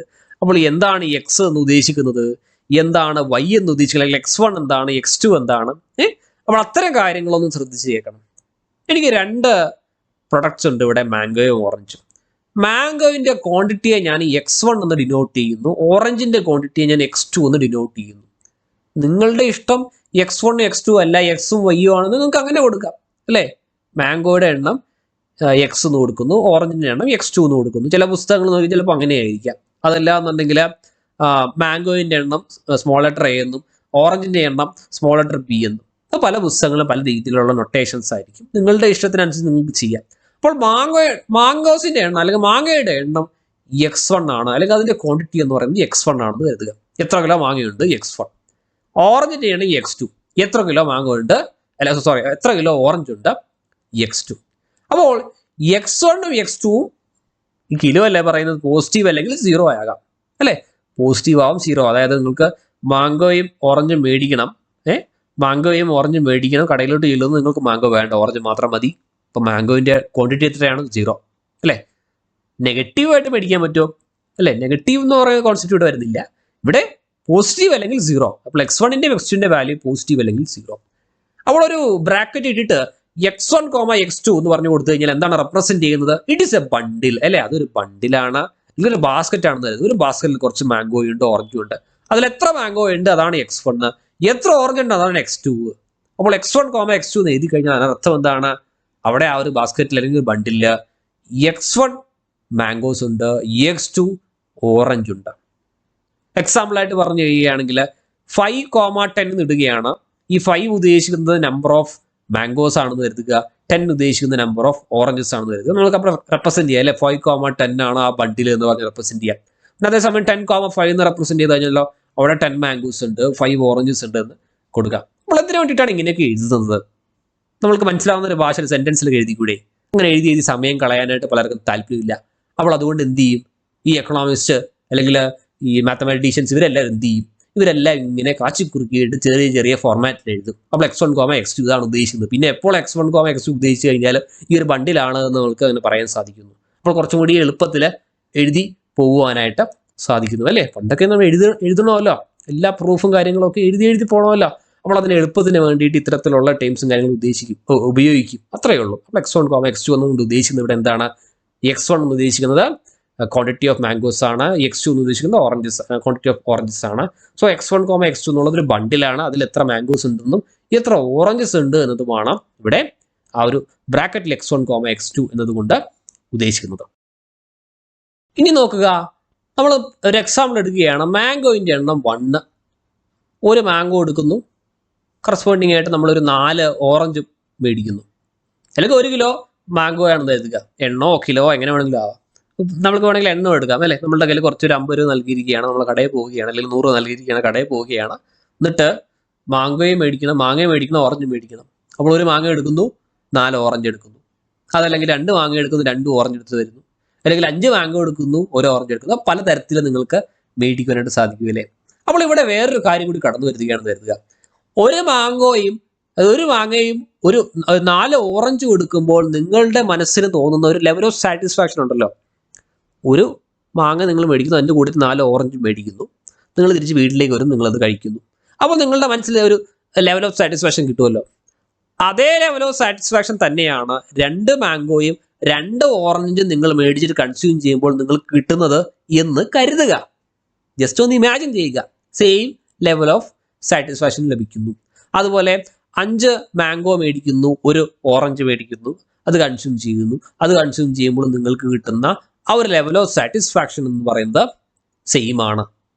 എന്തു വെച്ച് കമ്പയർ ചെയ്യുമ്പോൾ 1 മാംഗോയും 4 ഓറഞ്ചും മേടിക്കുമ്പോൾ കിട്ടുന്ന ലെവൽ ഓഫ് സാറ്റിസ്ഫാക്ഷൻ തന്നെയാണ് 2 മാംഗോയും 2 ഓറഞ്ചും മേടിക്കുമ്പോൾ കിട്ടുന്നതും 5 മാംഗോയും 1 ഓറഞ്ച് മേടിക്കുമ്പോൾ കിട്ടുന്നതും.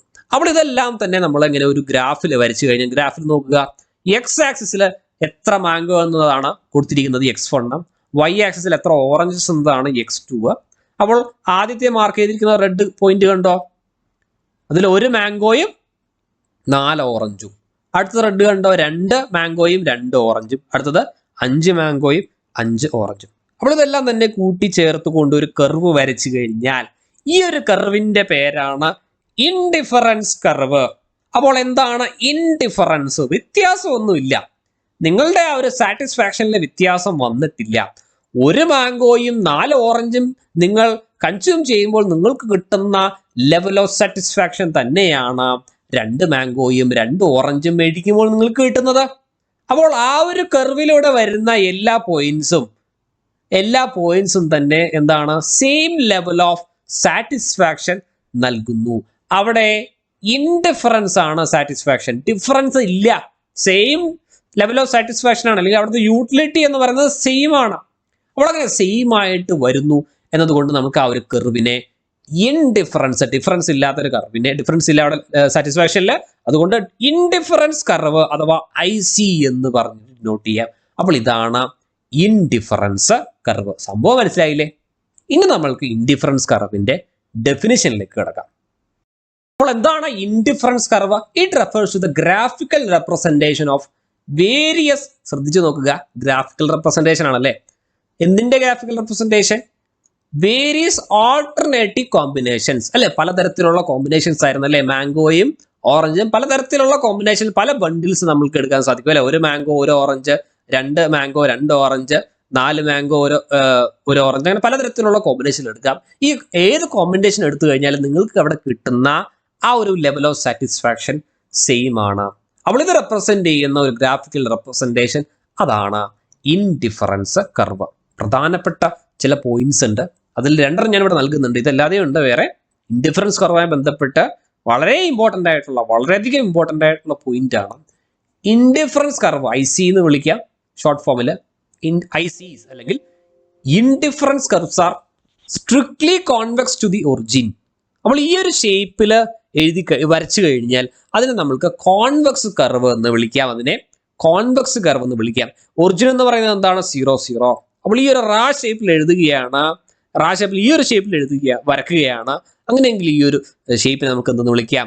കോൺവെക്സ്, അല്ലെങ്കിൽ ഈ ഒരു കർവിനെ കോൺവെക്സ് കർവ് എന്ന് വിളിക്കാം. So it is convex to the origin. IC curve are strictly convex to the origin. വളരെ പ്രധാനപ്പെട്ട പോയിന്റ് ആണ്. അതുപോലെ തന്നെ IC curve are downward sloping അല്ലെ. അപ്പോൾ ഇങ്ങനെ എഴുതിയിരിക്കുന്നതാണ് downward sloping.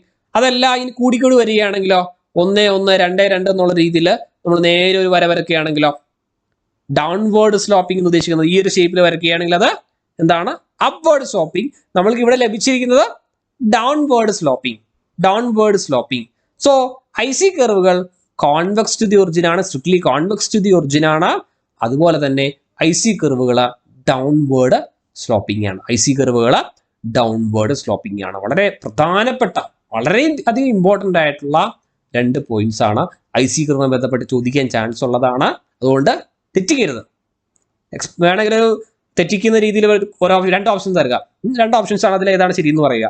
IC curve are strictly concave to the origin.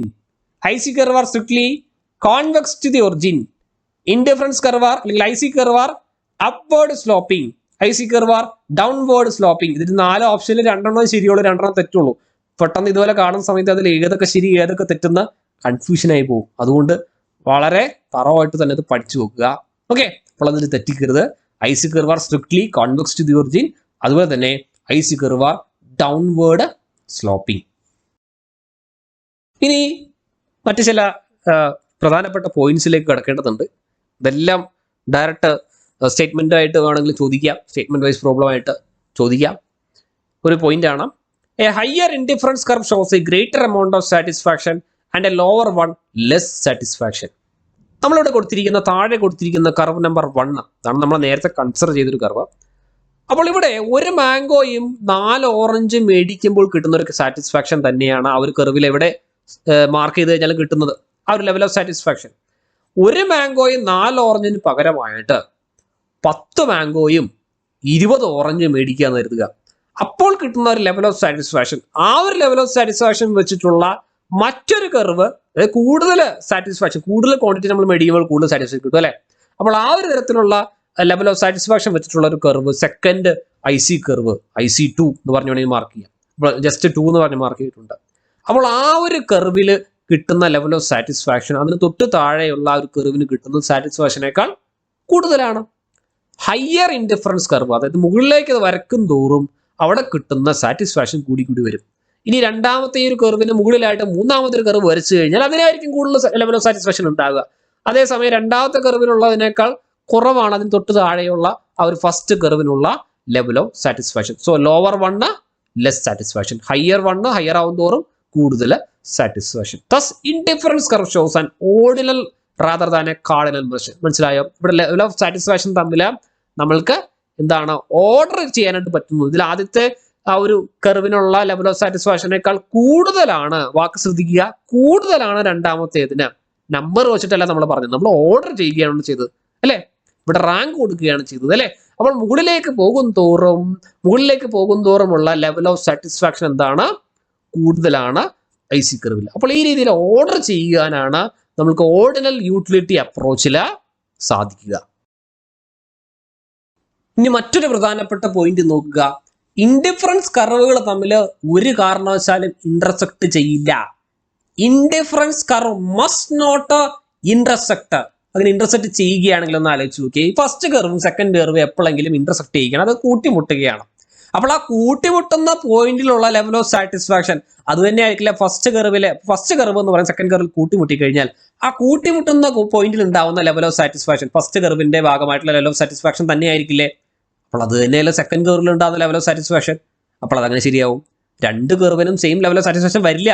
അങ്ങനെ വന്നിരുന്നുവെങ്കിൽ അത് ഒറ്റ കർവായി മാറിയാനേ. അപ്പോൾ 2 കർവ് നമ്മൾ വരച്ചു കഴിഞ്ഞാൽ അത് ഒരു കാരണവശാലും ഇന്റർസെക്ട് ചെയ്യില്ല, അതൊരു കാരണവശാലും കൂട്ടിമുട്ടുകയില്ല. So indifference curve must not intersect ചെയ്യില്ല. ഇതും പ്രധാനപ്പെട്ട ഒരു പോയിന്റ് ആണ്, എക്സാമുകൾക്ക് പലപ്പോഴും ചോദിച്ചു കണ്ടിട്ടുണ്ട്. ഇന്റർസെക്ട് ചെയ്യുമോ ഇല്ലയോ നോക്കുക. That is bundles lying on higher indifference curve cannot be preferred two bundles lying on lower indifference curve. എന്താണ് ഇന്റർസെക്ട് ചെയ്യില്ല എന്നതുകൊണ്ട് പറയുന്നത്? ഇന്റർസെക്ട് ചെയ്യില്ല എന്നതിന് അർത്ഥം എന്താണ്? സെയിം ലെവൽ ഓഫ് സാറ്റിസ്ഫാക്ഷൻ അല്ലാത്തത് കൊണ്ട് അത് ഇന്റർസെക്ട് ചെയ്യില്ല. അങ്ങനെ ഇന്റർസെക്ട് ചെയ്തു വരുന്നതെങ്കിൽ അവിടെ 2 കർവ് ഉണ്ടാവില്ല, ഒറ്റ കർവായിട്ട് തന്നെ നമുക്ക് വരക്കുവാനായിട്ട് പറ്റുമായിരുന്നു. ഓക്കെ, ഇനി മറ്റൊരു പോയിന്റ് നോക്കുക, indifference curve must not touch the axis. എന്താണ് ആക്സിസ്? ഈ X1 എന്ന് എഴുതിയിരിക്കുന്ന ഒരു ലൈൻ ഉണ്ടോ, ഒരു നീല കളർ ലൈന്, അവിടെ ടച്ച് ചെയ്യരുത്. അതുപോലെ വെർട്ടിക്കലായിട്ട് ഓറഞ്ചിന്റെ ഭാഗമായിട്ട് എഴുതിയിരിക്കുന്ന ലൈൻ ഉണ്ടോ, അവിടെയും ടച്ച് ചെയ്യാൻ പാടില്ല. അവിടെ ടച്ച് ചെയ്താൽ എന്താ അർത്ഥം? ഇപ്പൊ ഫസ്റ്റ് കർവ് നേരെ വന്നിട്ട് ഒരു 10 X1ന്റെ വാല്യൂ 10 ആകുന്ന സമയത്ത്, അല്ലെങ്കിൽ 10 മാംഗോ മേടിക്കുന്ന സമയത്ത് ഓറഞ്ച് ഒന്നും മേടിക്കുന്നില്ല എന്ന് പറഞ്ഞു കഴിഞ്ഞാൽ അവിടെ അർത്ഥം എന്താ? നമുക്ക് ആകെ ഒറ്റ പ്രൊഡക്റ്റിൽ കിട്ടിയുള്ളൂ അല്ലേ, നമുക്ക് ഒരു പ്രൊഡക്റ്റ് എങ്കിലും അവിടെ ഓറഞ്ച് മേടിക്കണം. അപ്പോൾ ആ രീതിയിൽ വേണം നമ്മൾ ഇൻഡിഫറൻസ് കർവിനെ വരക്കുവാനായിട്ട്. അതല്ലാതെ ഒരു പ്രൊഡക്റ്റിനെ തീർത്തും ഒഴിവാക്കിക്കൊണ്ട് ഒന്നും ചെയ്യരുത്. Touching the access implies conception of 1 good become 0. ഒരു ഗുഡ് തീർത്തും നമ്മൾ ഒഴിവാക്കിയിരിക്കുന്നു. അപ്പോൾ ഇൻഡിഫറൻസ് കർവ് വെച്ചിട്ടുള്ള ആ ഒരു അനാലിസിസിൽ ചെറിയ പോരായ്മകളുണ്ട്. അല്ലെങ്കിൽ അതിന്റെ ഉപയോഗം ഇല്ലാതായി പോകുന്നു. ഒറ്റ ഒരു പ്രൊഡക്റ്റേ ഉള്ളൂന്നുണ്ടെങ്കിൽ ഇൻഡിഫറൻസ് കർവിന്റെ ആവശ്യമൊന്നും വരുന്നില്ല. അപ്പോൾ അങ്ങനെ ടച്ച് ചെയ്യാനായിട്ട് പാടില്ല എന്നാണ് പറയുന്നത്. So indifference curve must not touch the axis. ഇനി അടുത്തതൊരു ഡെഫിനിഷനാണ് ഇൻഡിഫറൻസ് മാപ്പ്. പ്രത്യേകിച്ചൊന്നുമില്ല, ഒന്നിൽ കൂടുതൽ ഇൻഡിഫറൻസ് കർവുകൾ നമ്മൾ വരയ്ക്കുന്നു, പലതരത്തിലുള്ള ലെവൽ ഓഫ് കോമ്പറ്റീഷൻ ഉണ്ടാക്കുന്നു. അപ്പോൾ ആ ലെവൽ ഓഫ് കോമ്പറ്റീഷൻ എല്ലാം തന്നെ കൺസിഡർ ചെയ്തുകൊണ്ട്, എല്ലാ തരത്തിലുള്ള കോമ്പിനേഷൻസ് നമ്മൾ കൺസിഡർ ചെയ്തുകൊണ്ട് ഒരുപാട് ഇൻഡിഫറൻസ് കർവുകൾ നമുക്ക് വരയ്ക്കുവാനായിട്ട് സാധിക്കുന്നു. അവയെല്ലാം തന്നെ കൂടിച്ചേർത്തുകൊണ്ട് നമുക്ക് പറയാൻ സാധിക്കും ഇൻഡിഫറൻസ് മാപ്പാണ്. So indifference map refers to the family of ICs, family of indifference curve. Indifference കർവിന്റെ ഒരു കൂട്ടം അല്ലെങ്കിൽ ഒന്നിൽ കൂടുതലായിട്ട് കുറെ ഇൻഡിഫറൻസ് കർവുകളെല്ലാം തന്നെ ഒരുമിച്ച് നമ്മൾ ഡ്രോ ചെയ്ത് കഴിഞ്ഞാൽ, റെപ്രസെന്റ് ചെയ്ത് കഴിഞ്ഞാൽ അതിനെ നമ്മൾക്ക് എന്തെന്ന് വിളിക്കാം? ഇൻഡിഫറൻസ് മാപ്പ്. ഇൻഡിഫറൻസ് മാപ്പ് എന്ന് റെഫർ ചെയ്യാൻ സാധിക്കുന്നതാണ്. ഇനി മോണോട്ടോണിക് പ്രിഫറൻസ് എന്ന് പറയുന്ന ടേം എന്താണെന്ന് പഠിക്കും. ഇതുപോലെ ചില ടേമുകൾ നമ്മൾക്കൊന്ന് പഠിച്ചു വെക്കേണ്ടതുണ്ട്. വലിയ കാര്യമായിട്ട് യൂസ് ചെയ്യേണ്ടി വരില്ല, പെട്ടെന്നായിരിക്കും ഡെഫിനേഷൻ വെച്ചിട്ടുള്ള ക്വസ്റ്റ്യൻ വരിക. What you mean by monotonic preference? അപ്പോൾ അത് വെച്ചിട്ട് എഴുതാനൊന്നും പറയില്ല നമ്മളോട്, പക്ഷേ ക്വസ്റ്റ്യൻ ഫോം ചെയ്യാൻ വേണമെങ്കിൽ അല്ലേ പലതരത്തിലുള്ള സ്റ്റേറ്റ്മെന്റ് നൽകും. അതിൽ ഏതാണ് അപ്രോപ്രിയേറ്റ് ആയിട്ടുള്ള മോണോട്ടോണിക് പ്രിഫറൻസിന്റെ അർത്ഥം വരുന്നത് നമുക്ക് കണ്ടുപിടിച്ചിട്ട് എഴുതേണ്ടി വരും. ഉദ്ദേശിക്കുന്നത് ഇത്രയേ ഉള്ളൂ. നിങ്ങൾക്കിപ്പോൾ മാംഗോയും അതുപോലെ തന്നെ ഇവിടെ ബനാനയുമാണ് കൺസിഡർ ചെയ്തിരിക്കുന്നത്. അപ്പോൾ എ എന്ന് പറയുന്ന പോയിന്റ് നോക്കുക ഗ്രാഫിൽ 3,5. ഉദ്ദേശിക്കുന്നത് എന്താണ്? 3,5 3 banana and 5 mango. 3 banana and 5 mango. അപ്പോൾ അതിനേക്കാൾ കൂടുതൽ, അതായത് 3 ബനാനയ്ക്ക് പകരം 5 ആപ്പിള്, 3 ബനാനയ്ക്ക് പകരം 5 ബനാനയും 5 മാംഗോയ്ക്ക് പകരം 8 മാംഗോയും നൽകുന്നു. എല്ലാം കൂടി 2 കൂടി. അപ്പോൾ ഏതാ നിങ്ങൾ തിരഞ്ഞെടുക്കുക? 3 പഴം 3 പഴം 5 മാങ്ങയാണോ? 5 പഴവും 8 മാങ്ങയുമാണോ? ഏതാ നല്ലത്? കൂടുതൽ കിട്ടിയാൽ അത്ര നല്ലതല്ലേ? അപ്പോൾ അതാണ് നല്ലത് അല്ലേ? അപ്പോൾ ബി ആണ് കുറച്ചും കൂടി നിങ്ങൾ പ്രിഫർ ചെയ്യുക. അപ്പോൾ അതിൽ ഈ ബനാനയിലോ മാംഗോയിലോ കുറവൊന്നും പറ്റിയില്ല അല്ലേ? 3 എന്നുള്ളത് 2 ആയില്ല, 3 തന്നെയാണ്, 3ൽ കൂടുതൽ തന്നെയാണ്. 5 എന്നുള്ളത് മാറിയില്ല, 5 മാംഗോ എന്നുള്ളത് മാറിയില്ല. അപ്പോൾ അവിടെ ഒരു ഗുഡ് പോലും കുറഞ്ഞില്ല, എന്നാൽ 1ൽ കൂടുതലായിട്ട് കൂടുകയും ചെയ്തു. അതായത് മാംഗോയും അല്ലെങ്കിൽ ബനാനയും കൂടുകയും ചെയ്തു. അപ്പോൾ അത് കൂടുതലായിട്ട് പ്രിഫർ ചെയ്യുന്നു, ബി സെലക്ട് ചെയ്യുന്നു. അതേസമയം സി നോക്കുക, സിയിൽ 7,5 എന്ന് എഴുതിയിരിക്കുന്നത് 3,5 എന്നത് മാറിയിട്ട് 7,5 ആയി. അപ്പോൾ ഇവിടെ മാറ്റം വരാത്ത ഒന്നുണ്ട്, മാംഗോ. 5 തന്നെ കിട്ടി. 5 മാംഗോ കിട്ടിയുള്ളൂ. നേരത്തെ 5, ഇപ്പോഴും 5. പക്ഷെ നമ്മൾ സിയെ സെലക്ട് ചെയ്യുള്ളൂ. കാരണം എന്താണ്? ഇവിടെ കിട്ടിയിരിക്കുന്ന ബനാനയുടെ എണ്ണം കൂടുതലാണ്. 3 എന്നുള്ളത് 7 ആയി. അപ്പോൾ ഏതായാലും കൂടുതൽ പ്രിഫർ ചെയ്യുക സി ആണ് പ്രിഫർ ചെയ്യുക. ഇനി ആ ഡെഫിനിഷൻ ഒന്ന് വായിച്ചു നോക്കിയേ. ബിറ്റ്വീൻ എനി ടു ബണ്ടിൽസ്, പലതരത്തിലുള്ള ബണ്ടിലുകളുണ്ട്. The consumer prefer the bundle. Consumer ഏത് ബണ്ടിൽ പ്രിഫർ ചെയ്യുന്നു? Which has more of at least one of the good. ഏത് ഒരു ഗുഡെങ്കിലും കൂടുതലായിട്ട് വരികയും എന്നാൽ മറ്റു ഗുഡുകളൊന്നും തന്നെ കുറയുകയും ചെയ്യുന്നില്ലാത്ത സാഹചര്യത്തിൽ. നേരത്തെ ഇവിടെ സി നോക്കുക, എയും സിയും നമ്മൾ കമ്പയർ ചെയ്ത് നോക്കുക. ഇവിടെ എയില് ബനാന കൂടി, എന്നാൽ മാംഗോ കുറഞ്ഞില്ല. അപ്പോൾ മാംഗോ അവിടെ എന്താണ്? കുറഞ്ഞില്ല, കുറയാതെ 5 തന്നെ നിന്നു. അതേസമയം എന്തുകൂടി? അതേസമയം മാംഗോയുടെ എണ്ണം കൂടി. അപ്പോൾ എന്ത് പ്രിഫർ ചെയ്തു? നമ്മൾ സി പ്രിഫർ ചെയ്തു. അപ്പോൾ ഇത്തരത്തിൽ കൂടുതൽ കിട്ടുന്നു, അപ്പോൾ പ്രിഫറൻസ് കൂടുതലായിട്ട് കൊടുക്കുന്നു. ഇത്രയേ ഉള്ളൂ മോണോട്ടോണിക് പ്രിഫറൻസ് എന്തുകൊണ്ട് ആ ഒരു ടേം കൊണ്ട് ഉദ്ദേശിക്കുന്നത്.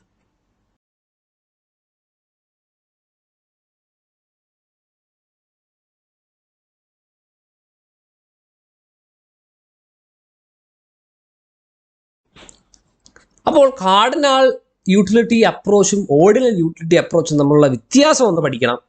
കഴിഞ്ഞിട്ടില്ല, തുടങ്ങിയിട്ടുള്ളൂ. കാർഡിനൽ യൂട്ടിലിറ്റി അപ്രോച്ചും ഓർഡിനൽ യൂട്ടിലിറ്റി അപ്രോച്ചും കുറിച്ചുള്ള കുറച്ച് കാര്യങ്ങൾ കൂടി ഉണ്ട്. ഇത് തുടങ്ങിയിട്ടുള്ളൂ നമ്മൾ. അപ്പോൾ ഇവിടെ നമ്മൾക്ക് ബേസിക് ആയിട്ടുള്ള കുറച്ചൊരു ഐഡിയ കിട്ടിയില്ലേ? അപ്പോൾ ഇതിൽ നമ്മൾക്ക് ആ ഒരു വ്യത്യാസം ഒന്ന് പഠിക്കാം. കാർഡിനൽ യൂട്ടിലിറ്റി അപ്രോച്ച് എന്ന് പറയുന്നത് ഒരു ക്വാണ്ടിറ്റേറ്റീവ് ആയിട്ട്, അതായത് നമ്മൾ നമ്പർ കൊടുക്കുന്നുണ്ടല്ലോ അല്ലേ? 30, 20, 32 എന്നൊക്കെ പറഞ്ഞിട്ട് നമ്മൾ ലഡ് കഴിച്ച പോർക്കുന്നില്ലേ? നമ്പർ കൊടുത്തിരുന്നു. ഇവിടെ ഓർഡിനൽ യൂട്ടിലിറ്റി അപ്രോച്ചിലോ നമ്പർ അല്ല കൊടുക്കുന്നത്, നമ്മൾ അതിനെ ഓർഡർ ചെയ്യുകയാണ് നല്ലത്. കോഫിയാണ് ടീനേക്കാൾ കുറച്ചുകൂടി നല്ലത്. അല്ലെങ്കിൽ ഇൻഡിഫറൻസ് കർവ് വെച്ചിട്ട് ഒന്നിനേക്കാൾ കൂടുതലായിട്ട് മറ്റൊരു ഇൻഡിഫറൻസ് കർവിൽ കൂടുതൽ ലെവൽ ഓഫ് സാറ്റിസ്ഫാക്ഷൻ ഉണ്ട്. അപ്പോൾ ഇത്തരത്തിൽ നമ്മൾ ഓർഡർ ചെയ്യുകയാണ് ഓർഡിനൽ, അല്ലെങ്കിൽ ക്വാളിറ്റേറ്റീവിൽ അത് മെഷർ ചെയ്യുകയാണ് ഓർഡിനൽ യൂട്ടിലിറ്റി അപ്രോച്ചിൽ ചെയ്യുന്നത്. ഇനി മെഷർമെന്റ് ഏത് രീതിയിലാണ്?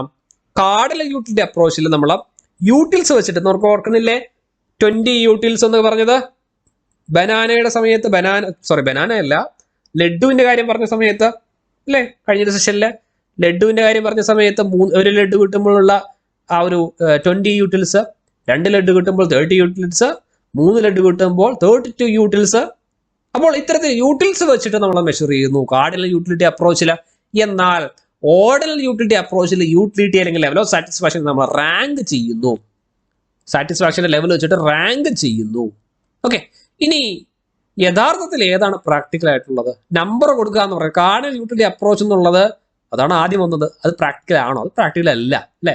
നമ്മൾക്ക് അതിനെ നമ്പർ കൊടുക്കാൻ സാധിക്കുക? ഞാൻ കൊടുക്കുന്ന നമ്പർ ആയിരിക്കും നിങ്ങൾ കൊടുക്കുന്നത്. അതിന് പ്രത്യേകിച്ച് നല്ലൊരു അളവ് പോലും ഉണ്ടോ? ഇല്ല. പക്ഷെ നമുക്കത് ഓർഡർ ചെയ്യാനായിട്ട് സാധിക്കും അല്ലേ. അത് കുറച്ചും കൂടി പ്രാക്ടിക്കൽ ആണ്, സെൻസിബിൾ ആണ്.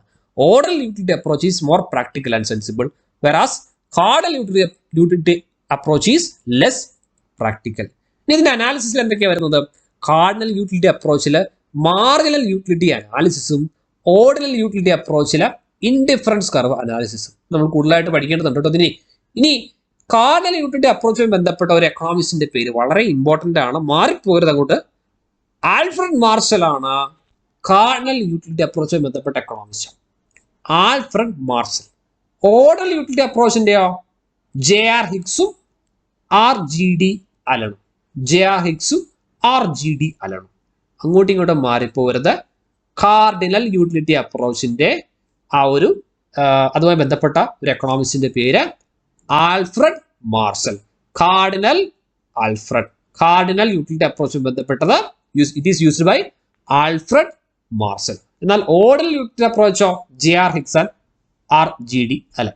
അപ്പൊ ചിലർക്ക് ഇത് വലിയ കാര്യമായിട്ട് തോന്നില്ല, കാരണം ജസ്റ്റ് പേരല്ലേ, ഇതൊക്കെ നമുക്ക് പഠിക്കാന്നേ ഉള്ളൂ. പേരൊക്കെ ആർക്കും പഠിച്ചു നോക്കാം, പക്ഷെ എക്സാമിന് ഓർമ്മ ഉണ്ടാവണം, ഓർത്ത് എഴുതണം. പലതരത്തിലുള്ള ഓപ്ഷൻസ് കൊടുത്തിട്ട് ചോദിക്കും, അതായത് മാച്ച് ദ ഫോളോയിങ് ചോദിക്കും. നിങ്ങൾ ക്വസ്റ്റ്യൻസ് ഉണ്ടാവും, ഇതിന്റെ കൂടെ വേറെ 2 ആൾക്കാരുടെ പേര് കൂടി ഉണ്ടാവും. എന്നിട്ട് ചോദിക്കും കാർഡിനൽ യൂട്ടിലിറ്റി അപ്രോച്ച് ഹൈഫൺ ഇടും, എന്നിട്ട് അത് ആൽഫ്രഡ് മാർഷൽ ആണോ ശരി. ചിലപ്പോൾ ആൽഫ്രഡ് മാർഷൽ കൊടുത്തിട്ടുണ്ടാവും, ചിലപ്പോൾ JR ഹിഗ്സ് എന്തായാലും കൊടുത്തിട്ടുണ്ടാവും. തിരിച്ചും അങ്ങോട്ടും ഇങ്ങോട്ടൊക്കെ മിക്സ് ചെയ്ത് കൊടുക്കും. എന്നിട്ട് അതിൽ ഏതാണ് ഏറ്റവും കറക്റ്റ് ആയിട്ടുള്ള സ്റ്റേറ്റ്മെന്റ് അല്ലെങ്കിൽ കറക്റ്റ് സ്റ്റേറ്റ്മെന്റ് ആ ഒരു ഓർഡറിൽ നമ്മൾ മാച്ച് ദ ഫോളോയിങ് അവിടെ എഴുതുവാനായിട്ട് പറയും. അപ്പോൾ അത് തെറ്റിക്കരുത്, വളരെ സിമ്പിളാണ് അല്ലേ. കാർഡിനൽ യൂട്ടിലിറ്റി അപ്രോച്ചുമായി ബന്ധപ്പെട്ട it is used by Alfred Marshall. ഇത് പഠിക്കാനായിട്ട് തല പുകഞ്ഞിട്ടുള്ളത് നമ്മൾ ആലോചിക്കുന്നു വേണ്ട, പക്ഷേ ആദ്യം ഒന്ന് വായിക്കുക, പിന്നെ കുറച്ച് കഴിയുമ്പോൾ നമ്മൾ റിവേഴ്സ് ചെയ്യുക, എക്സാമിന്റെ സമയത്ത് ഓർത്ത് വെക്കുക. ഈ ഓർത്ത് വെക്കുക എന്ന് പറയുന്നത് അത്ര നിസ്സാര കാര്യമല്ല. ഏത് കൊലകൊമ്പനാണെന്നുണ്ടെങ്കിലും കുറച്ച് കഴിയുമ്പോഴത്തേക്ക് നമ്മളത് മറന്നു പോകും. നമ്മൾക്ക് എത്ര പച്ചവളം പോലെ മനസ്സിലായാലും കുറച്ച് കഴിയുമ്പോഴത്തേക്ക് നമ്മൾ പതിയെ എല്ലാം മറന്നു പോകും. അപ്പോൾ അവിടെ ഒറ്റ വഴിയേ ഉള്ളൂ, റിവൈസ് ചെയ്യുക. റിവൈസ്. ഇത് ചെയ്യാതെ മറ്റ് പരിഹാരമൊന്നുമില്ല. നമുക്കിത് റിവൈസ് ചെയ്തേ പറ്റൂ. അതിന് വേണ്ടിയിട്ട് എന്ത് ചെയ്യണം? പഠിക്കണം, റിവൈസ് ചെയ്യണം, ഇടയ്ക്ക് മോക്ക് ടെസ്റ്റുകൾ അറ്റൻഡ് ചെയ്യണം, വീണ്ടും റിവൈസ് ചെയ്യണം. നിങ്ങളുടെ സമയത്തിനനുസരിച്ച് നിങ്ങൾ റിവൈസ് ചെയ്തുകൊണ്ടിരിക്കണം. പലതരത്തിലുള്ള പ്രശ്നങ്ങൾ നേരിടേണ്ടി വരും. അതിനിടയ്ക്ക് നിങ്ങൾ എന്ത് ചെയ്യണം? റിവൈസ് ചെയ്യുക. നിങ്ങൾ റിവൈസ് ചെയ്ത ഭാഗങ്ങൾ നിങ്ങൾക്ക് ഓർമ്മയുണ്ടാകാം. നിങ്ങൾ റിവൈസ് ചെയ്തില്ല എന്നുണ്ടെങ്കിൽ നിങ്ങൾ ആദ്യ നാളുകളിൽ എന്ത് പഠിച്ചാലും ശരി, കുറച്ച് കഴിയുമ്പോൾ നിങ്ങളത് മറന്നു പോകും. നിങ്ങളത് ഫ്രഷ് ആയിട്ട് ആദ്യമേ വീണ്ടും പഠിക്കുന്ന പോലെ ആയിരിക്കും നിങ്ങൾക്ക് തോന്നുക. കുറച്ച് നാളായിട്ട് നോക്കുന്ന സമയത്ത് ഇതെവിടെയോ കണ്ട് നല്ല പരിചയമുണ്ട്, പക്ഷേ ഒന്നുകൂടി ഒന്ന് പഠിക്കേണ്ടി വരും, ഒന്നുകൂടി ഒന്ന് ക്ലാസ് അറ്റൻഡ് ചെയ്ത് മനസ്സിലാവും. അതിൻ്റെ ആവശ്യമില്ല. നമ്മൾ ഒറ്റ പ്രാവശ്യം കാണുക, ഒറ്റ പ്രാവശ്യം ഒന്ന് പഠിക്കുക, പിന്നെ നമ്മൾ റിവൈസ് ചെയ്താൽ മതി. പിന്നെ വീണ്ടും വന്നിട്ട് ക്ലാസ് അറ്റൻഡ് ചെയ്യേണ്ട ആവശ്യമില്ല. അത് വെറുതെ സമയം പോകുന്നതല്ലേ നമ്മുടെ. അപ്പോൾ നമ്മൾ ഒറ്റ പ്രാവശ്യം കൊണ്ട് തന്നെ നമ്മളത് പഠിച്ചു നോക്കുക, വീണ്ടും റിവൈസ് ചെയ്യുക. റിവൈസ് ചെയ്ത് കഴിഞ്ഞാൽ പിന്നീട് നമ്മൾ എക്സാമിൻ്റെ സമയത്ത് വളരെ എളുപ്പത്തിൽ നമുക്ക് എല്ലാം ഓർത്തെടുക്കുവാനായിട്ട് സാധിക്കും. ഇനി കൂടുതലായിട്ട് നമുക്ക് ആദ്യമേ ഒന്ന് IC കർവുകളുമായി ബന്ധപ്പെട്ട ചില കാര്യങ്ങളൊന്ന് പഠിക്കേണ്ടതുണ്ട്. അത് ഈ ഒരു ക്ലാസ് കൂടി തീരില്ല, നമുക്ക് വീണ്ടും ക്ലാസ്സുകൾ ആവശ്യമുണ്ട്. അപ്പോൾ ആദ്യം നമുക്ക് കൺസ്യൂമർ ബഡ്ജറ്റ് എന്നതുകൊണ്ട് ഉദ്ദേശിക്കുന്നത് പഠിക്കാം. നിങ്ങളുടെ കയ്യിൽ ഇപ്പോൾ എത്ര രൂപയുണ്ട്? നിങ്ങളുടെ സമ്പാദ്യം എത്രയാണ്? അതൊന്നല്ല ഉദ്ദേശിക്കുന്നത്. നിങ്ങളിപ്പോൾ ഒരു കടയിൽ പോയിട്ട് ഒരു ഡ്രസ്സ് മേടിക്കണം അല്ലേ, ഓണമാണ് അല്ലെങ്കിൽ ക്രിസ്മസ് ആണ് അല്ലെങ്കിൽ വിഷു ആണ്, നിങ്ങൾക്ക് ഒരു ഡ്രസ്സ് മേടിക്കണം. നിങ്ങൾ ഡ്രസ്സ് മേടിക്കാനായിട്ട് കടയിൽ ചെല്ലുന്നു. നിങ്ങളൊരു കട മനസ്സിൽ കണ്ടിട്ടുണ്ടാകും അല്ലേ. ചില കടകളിൽ ചെന്ന് കഴിഞ്ഞാൽ പോക്കറ്റ് കാലിയാവും, നിങ്ങൾ മേടിക്കില്ല.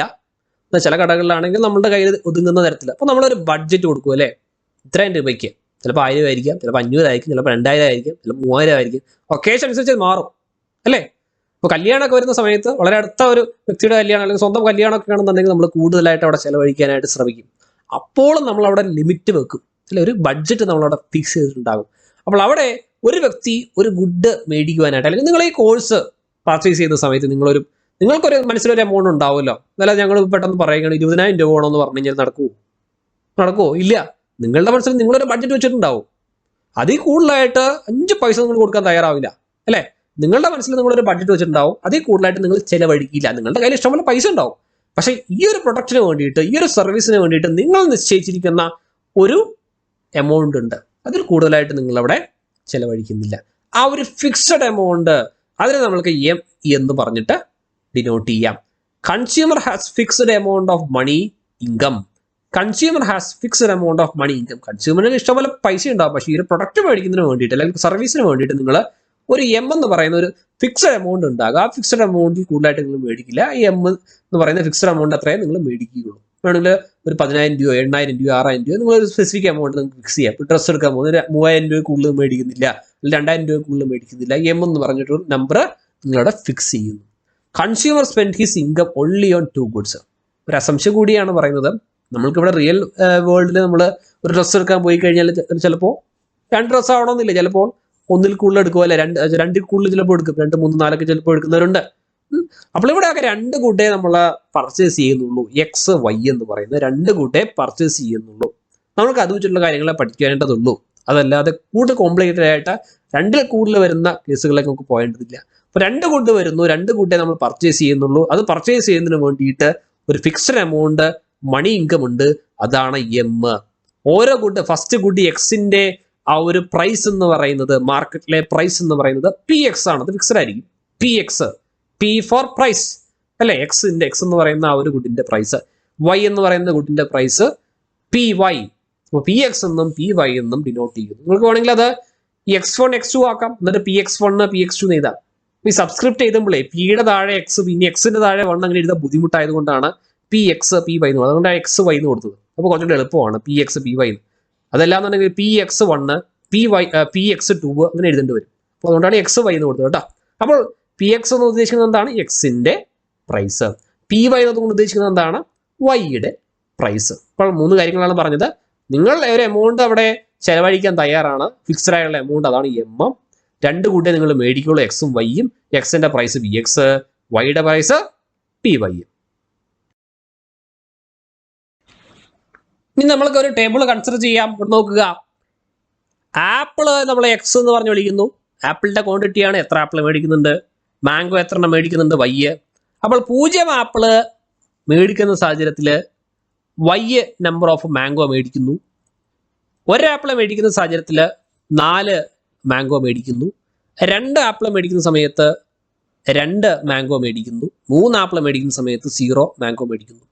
ഇവിടെ ടോട്ടൽ നിങ്ങൾ ചെലവഴിക്കുന്ന പ്രൈസ് എന്ന് പറയുന്നത്, എമൗണ്ട് എന്ന് പറയുന്നത്, ഫിക്സഡ് ആയിട്ടുള്ള എമൗണ്ട് എന്ന് പറയുന്നത് ₹30. 30 രൂപ കൂടുതൽ നിങ്ങൾ ചെലവഴിക്കില്ല. ഇതൊരു പഴയ കണക്കാന്ന് കരുതിയാൽ മതി. 30 രൂപയ്ക്ക് ഇപ്പോൾ ഒന്നും കിട്ടില്ല. 1 ആപ്പിൾ വേണമെങ്കിൽ തന്നു. അപ്പോൾ 30 രൂപ നിങ്ങൾ ചെലവഴിക്കുകയുള്ളൂ. അപ്പോൾ അതിൽ 6 മാംഗോ മേടിക്കുമ്പോൾ നിങ്ങൾക്ക് എത്ര രൂപ ചിലവാകുന്നു? 30. അതായത് ഈ എല്ലാ കോമ്പിനേഷൻ, ഈ 4 കോമ്പിനേഷനിലും ചിലവാകുന്ന തുക എന്ന് പറയുന്നത് 30 ആണ്. മണി സ്പെൻഡ് 30 ആണ്. നോക്കുക, 0 ആപ്പിൾ, 6 മാംഗോ. ഞാൻ അവിടെ വന്നിട്ട് ഈ ഒരു കർവ് നോക്കിക്കേ, ഒരു ലൈൻ വരച്ചിട്ടുണ്ടല്ലോ. അവിടെ 0,6 മാർക്ക് ചെയ്തിട്ടുണ്ട്. 0,6 ആദ്യമേ തന്നെ നോക്കുക, 0,6 മാർക്ക് ചെയ്തിട്ടുണ്ട്. 0 ആപ്പിള്, 6 മാംഗോ, 0,6. അപ്പോൾ 1 ആപ്പിളിന്റെ പ്രൈസ് എന്ന് പറയുന്നത് 10 ആണ്, PX 10. 1 മാംഗോയുടെ പ്രൈസ് എന്ന് പറയുന്നത് PY 5. സോ 0 × 10 + 6 × 5 എത്ര കിട്ടും? 0 × 10 0, 6 × 5 30. അപ്പോൾ 30 രൂപയ്ക്ക് നിങ്ങൾക്ക് 6 മാംഗോ മേടിക്കാം. ഇത് ബഡ്ജറ്റ് ലൈന് വേണ്ടിയിട്ടുള്ള ഒരു കർവാണ് കേട്ടോ. ഇൻഡിഫറൻസ് കർവിൽ ഇങ്ങനെ 0 കൊടുക്കരുത്. ഇത് ബഡ്ജറ്റ് ലൈന് വേണ്ടിയിട്ടുള്ളതാണ്. അതുകൊണ്ടാണ് അവിടെ 0 വന്നത്. ഇനി ഒരാപ്പിളിന്റെ തുക എത്രയാണ്? 10 രൂപ. 4 മാംഗോയുടെ തുക എത്രയാണ്? 4 × 5. 1 മാംഗോന്റെ 5, 4 × 5 20. അപ്പോൾ 10, 20, 30. അപ്പോൾ 30 രൂപയ്ക്ക് നിങ്ങൾക്ക് 1 ആപ്പിൾ മേടിക്കാൻ പറ്റി, 4 മാംഗോയും മേടിക്കാൻ പറ്റി. ഇനി 30 രൂപയ്ക്ക് നിങ്ങൾക്ക് 2 ആപ്പിളും 2 മാംഗോയും മേടിക്കാം. 2 × 10 + 2 × 5. 30 രൂപയ്ക്ക് നിങ്ങൾക്ക് 3 ആപ്പിൾ മേടിക്കാൻ വെച്ചാൽ മാംഗോ ഒന്നും കിട്ടില്ല. കാരണം ആപ്പിളിന്റെ വില കൂടുതലാണ്, 10 രൂപയാണ്. 3 × 10 30. അപ്പോൾ ഈ 4 പോയിന്റ്സ് മാർക്ക് ചെയ്തിട്ട് ഒരു ലൈൻ വരയ്ക്കുകയാണെങ്കിൽ ആ ലൈനിന്റെ പേരാണ് ബഡ്ജറ്റ് ലൈൻ. Budget line. അതായത് ഈ 30 രൂപയ്ക്ക്, കൃത്യം 30 രൂപയ്ക്ക് തന്നെ നിങ്ങൾക്ക് ഈ 2 ഗുഡും പല കോമ്പിനേഷനിൽ മേടിക്കാൻ സാധിക്കുന്നു. അപ്പോൾ അതൊരു കർവായിട്ട് റെപ്രസെന്റ് ചെയ്യുന്നു, ഒരു ലൈനായിട്ട് റെപ്രസെന്റ് ചെയ്യുന്നു. ആ ലൈനിന്റെ പേരാണ് ബഡ്ജറ്റ് ലൈന്. അപ്പോൾ അതാണ് ബഡ്ജറ്റ് ലൈൻ. മനസ്സിലായോ? ഇനി ബഡ്ജറ്റ് ലൈനിന്റെ ഡെഫിനിഷനിലേക്ക് കിടക്കാം. നമ്മൾ മനസ്സിലാവുന്നതിന് വേണ്ടിയിട്ടാണ് ഇത് പറഞ്ഞു കേട്ടോ. ബഡ്ജറ്റ് ലൈനിന്റെ ഡെഫിനിഷനിലേക്ക് കിടക്കാം. അപ്പോൾ എന്താണ് ബഡ്ജറ്റ് ലൈന്? ഇനി ഇതൊന്ന് വായിച്ചു നോക്കിക്കേ. It is A graphical representation of all possible combination of two goods. അല്ലെ, രണ്ട് ഗുഡ്സ് അത് മേടിക്കുന്ന പലതരത്തിലുള്ള കോമ്പിനേഷൻസ് നമ്മൾ കൺസിഡർ ചെയ്യുകയാണ്. അവിടെ വേറൊരു കൺസ്ട്രെയിൻ കൂടി വരുന്നുണ്ട്. Which can be purchased with given income. തന്നിരിക്കുന്ന ഒരു എമൗണ്ടിൽ വെച്ച് തന്നെ നമുക്ക് മേടിക്കാൻ സാധിക്കുന്നു. Given income and price. ഓരോ ഗുഡിന്റെയും പ്രൈസും നേരത്തെ ഫിക്സ് ചെയ്തിട്ടുണ്ടാകും. ടോട്ടൽ നിങ്ങൾക്ക് എത്ര ചെലവഴിക്കാവുന്നതും ഫിക്സ് ചെയ്തിട്ടുണ്ടാവും. such that the cost of each of these combinations is equal to the money income of the consumer. അതായത് ചെലവഴിക്കേണ്ട ആ തന്നെ എമൗണ്ട് തന്നെ അവിടെ ചെലവഴിച്ചുകൊണ്ട് ആ രണ്ട് ഗുഡും പലതരത്തിലുള്ള കോമ്പിനേഷനിൽ മേടിക്കുന്നു. അങ്ങനെ അത് ഗ്രാഫിക്കലി റെപ്രസെന്റ് ചെയ്യുന്നു. ആ ഒരു ലൈനാണ് ബഡ്ജറ്റ് ലൈൻ. ആ ഒരു ലൈനിന്റെ പേരാണ് ബഡ്ജറ്റ് ലൈൻ. അങ്ങനെ നമ്മളിപ്പോൾ ഒരു ലൈൻ കൺസിഡർ ചെയ്യുകയാണ്. നോക്കിക്കേ, ഒരു ലൈൻ കൺസിഡർ ചെയ്യുന്നു. ഒരു റെഡ് കളറിൽ വരച്ചിരിക്കുന്ന ആ ഒരു ലൈന്, ആ ലൈന് താഴെയായിട്ടുള്ള ആ ഒരു ഏരിയ ഉണ്ടല്ലോ, ആ ഒരു ഏരിയ എന്ന് പറയുന്നതാണ് ബഡ്ജറ്റ് സെറ്റ്. ആ ലൈനും അതിന് താഴെയുള്ള ഏരിയയും. അതായത് നിങ്ങൾക്ക് ഇപ്പോൾ 30 നൽകിയിട്ടുണ്ട്. നിങ്ങൾക്ക് 2 ആപ്പിളും 2 മാംഗോയും മേടിക്കാം. വേണമെങ്കിൽ ഒരു ആപ്പിളും ഒരു മാംഗോയിലും മേടിച്ചാലും മതി അല്ലേ.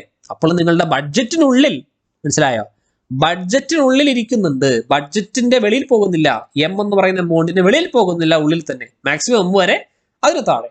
അപ്പോൾ അത്തരത്തിലുള്ള പല കോമ്പിനേഷൻസ് ഉണ്ടാവുമല്ലോ. ആ കോമ്പിനേഷൻസ് എല്ലാം ചേർത്തുകൊണ്ടാണ് ബഡ്ജറ്റ് സെറ്റ് എന്ന് നമുക്ക് പറയാൻ സാധിക്കുക. It is the budget set. അപ്പോൾ ഈ ഒരു ഇക്വേഷൻ നോക്കിക്കേ, എന്താണ് എമ്മിന്റെ ഇക്വേഷൻ?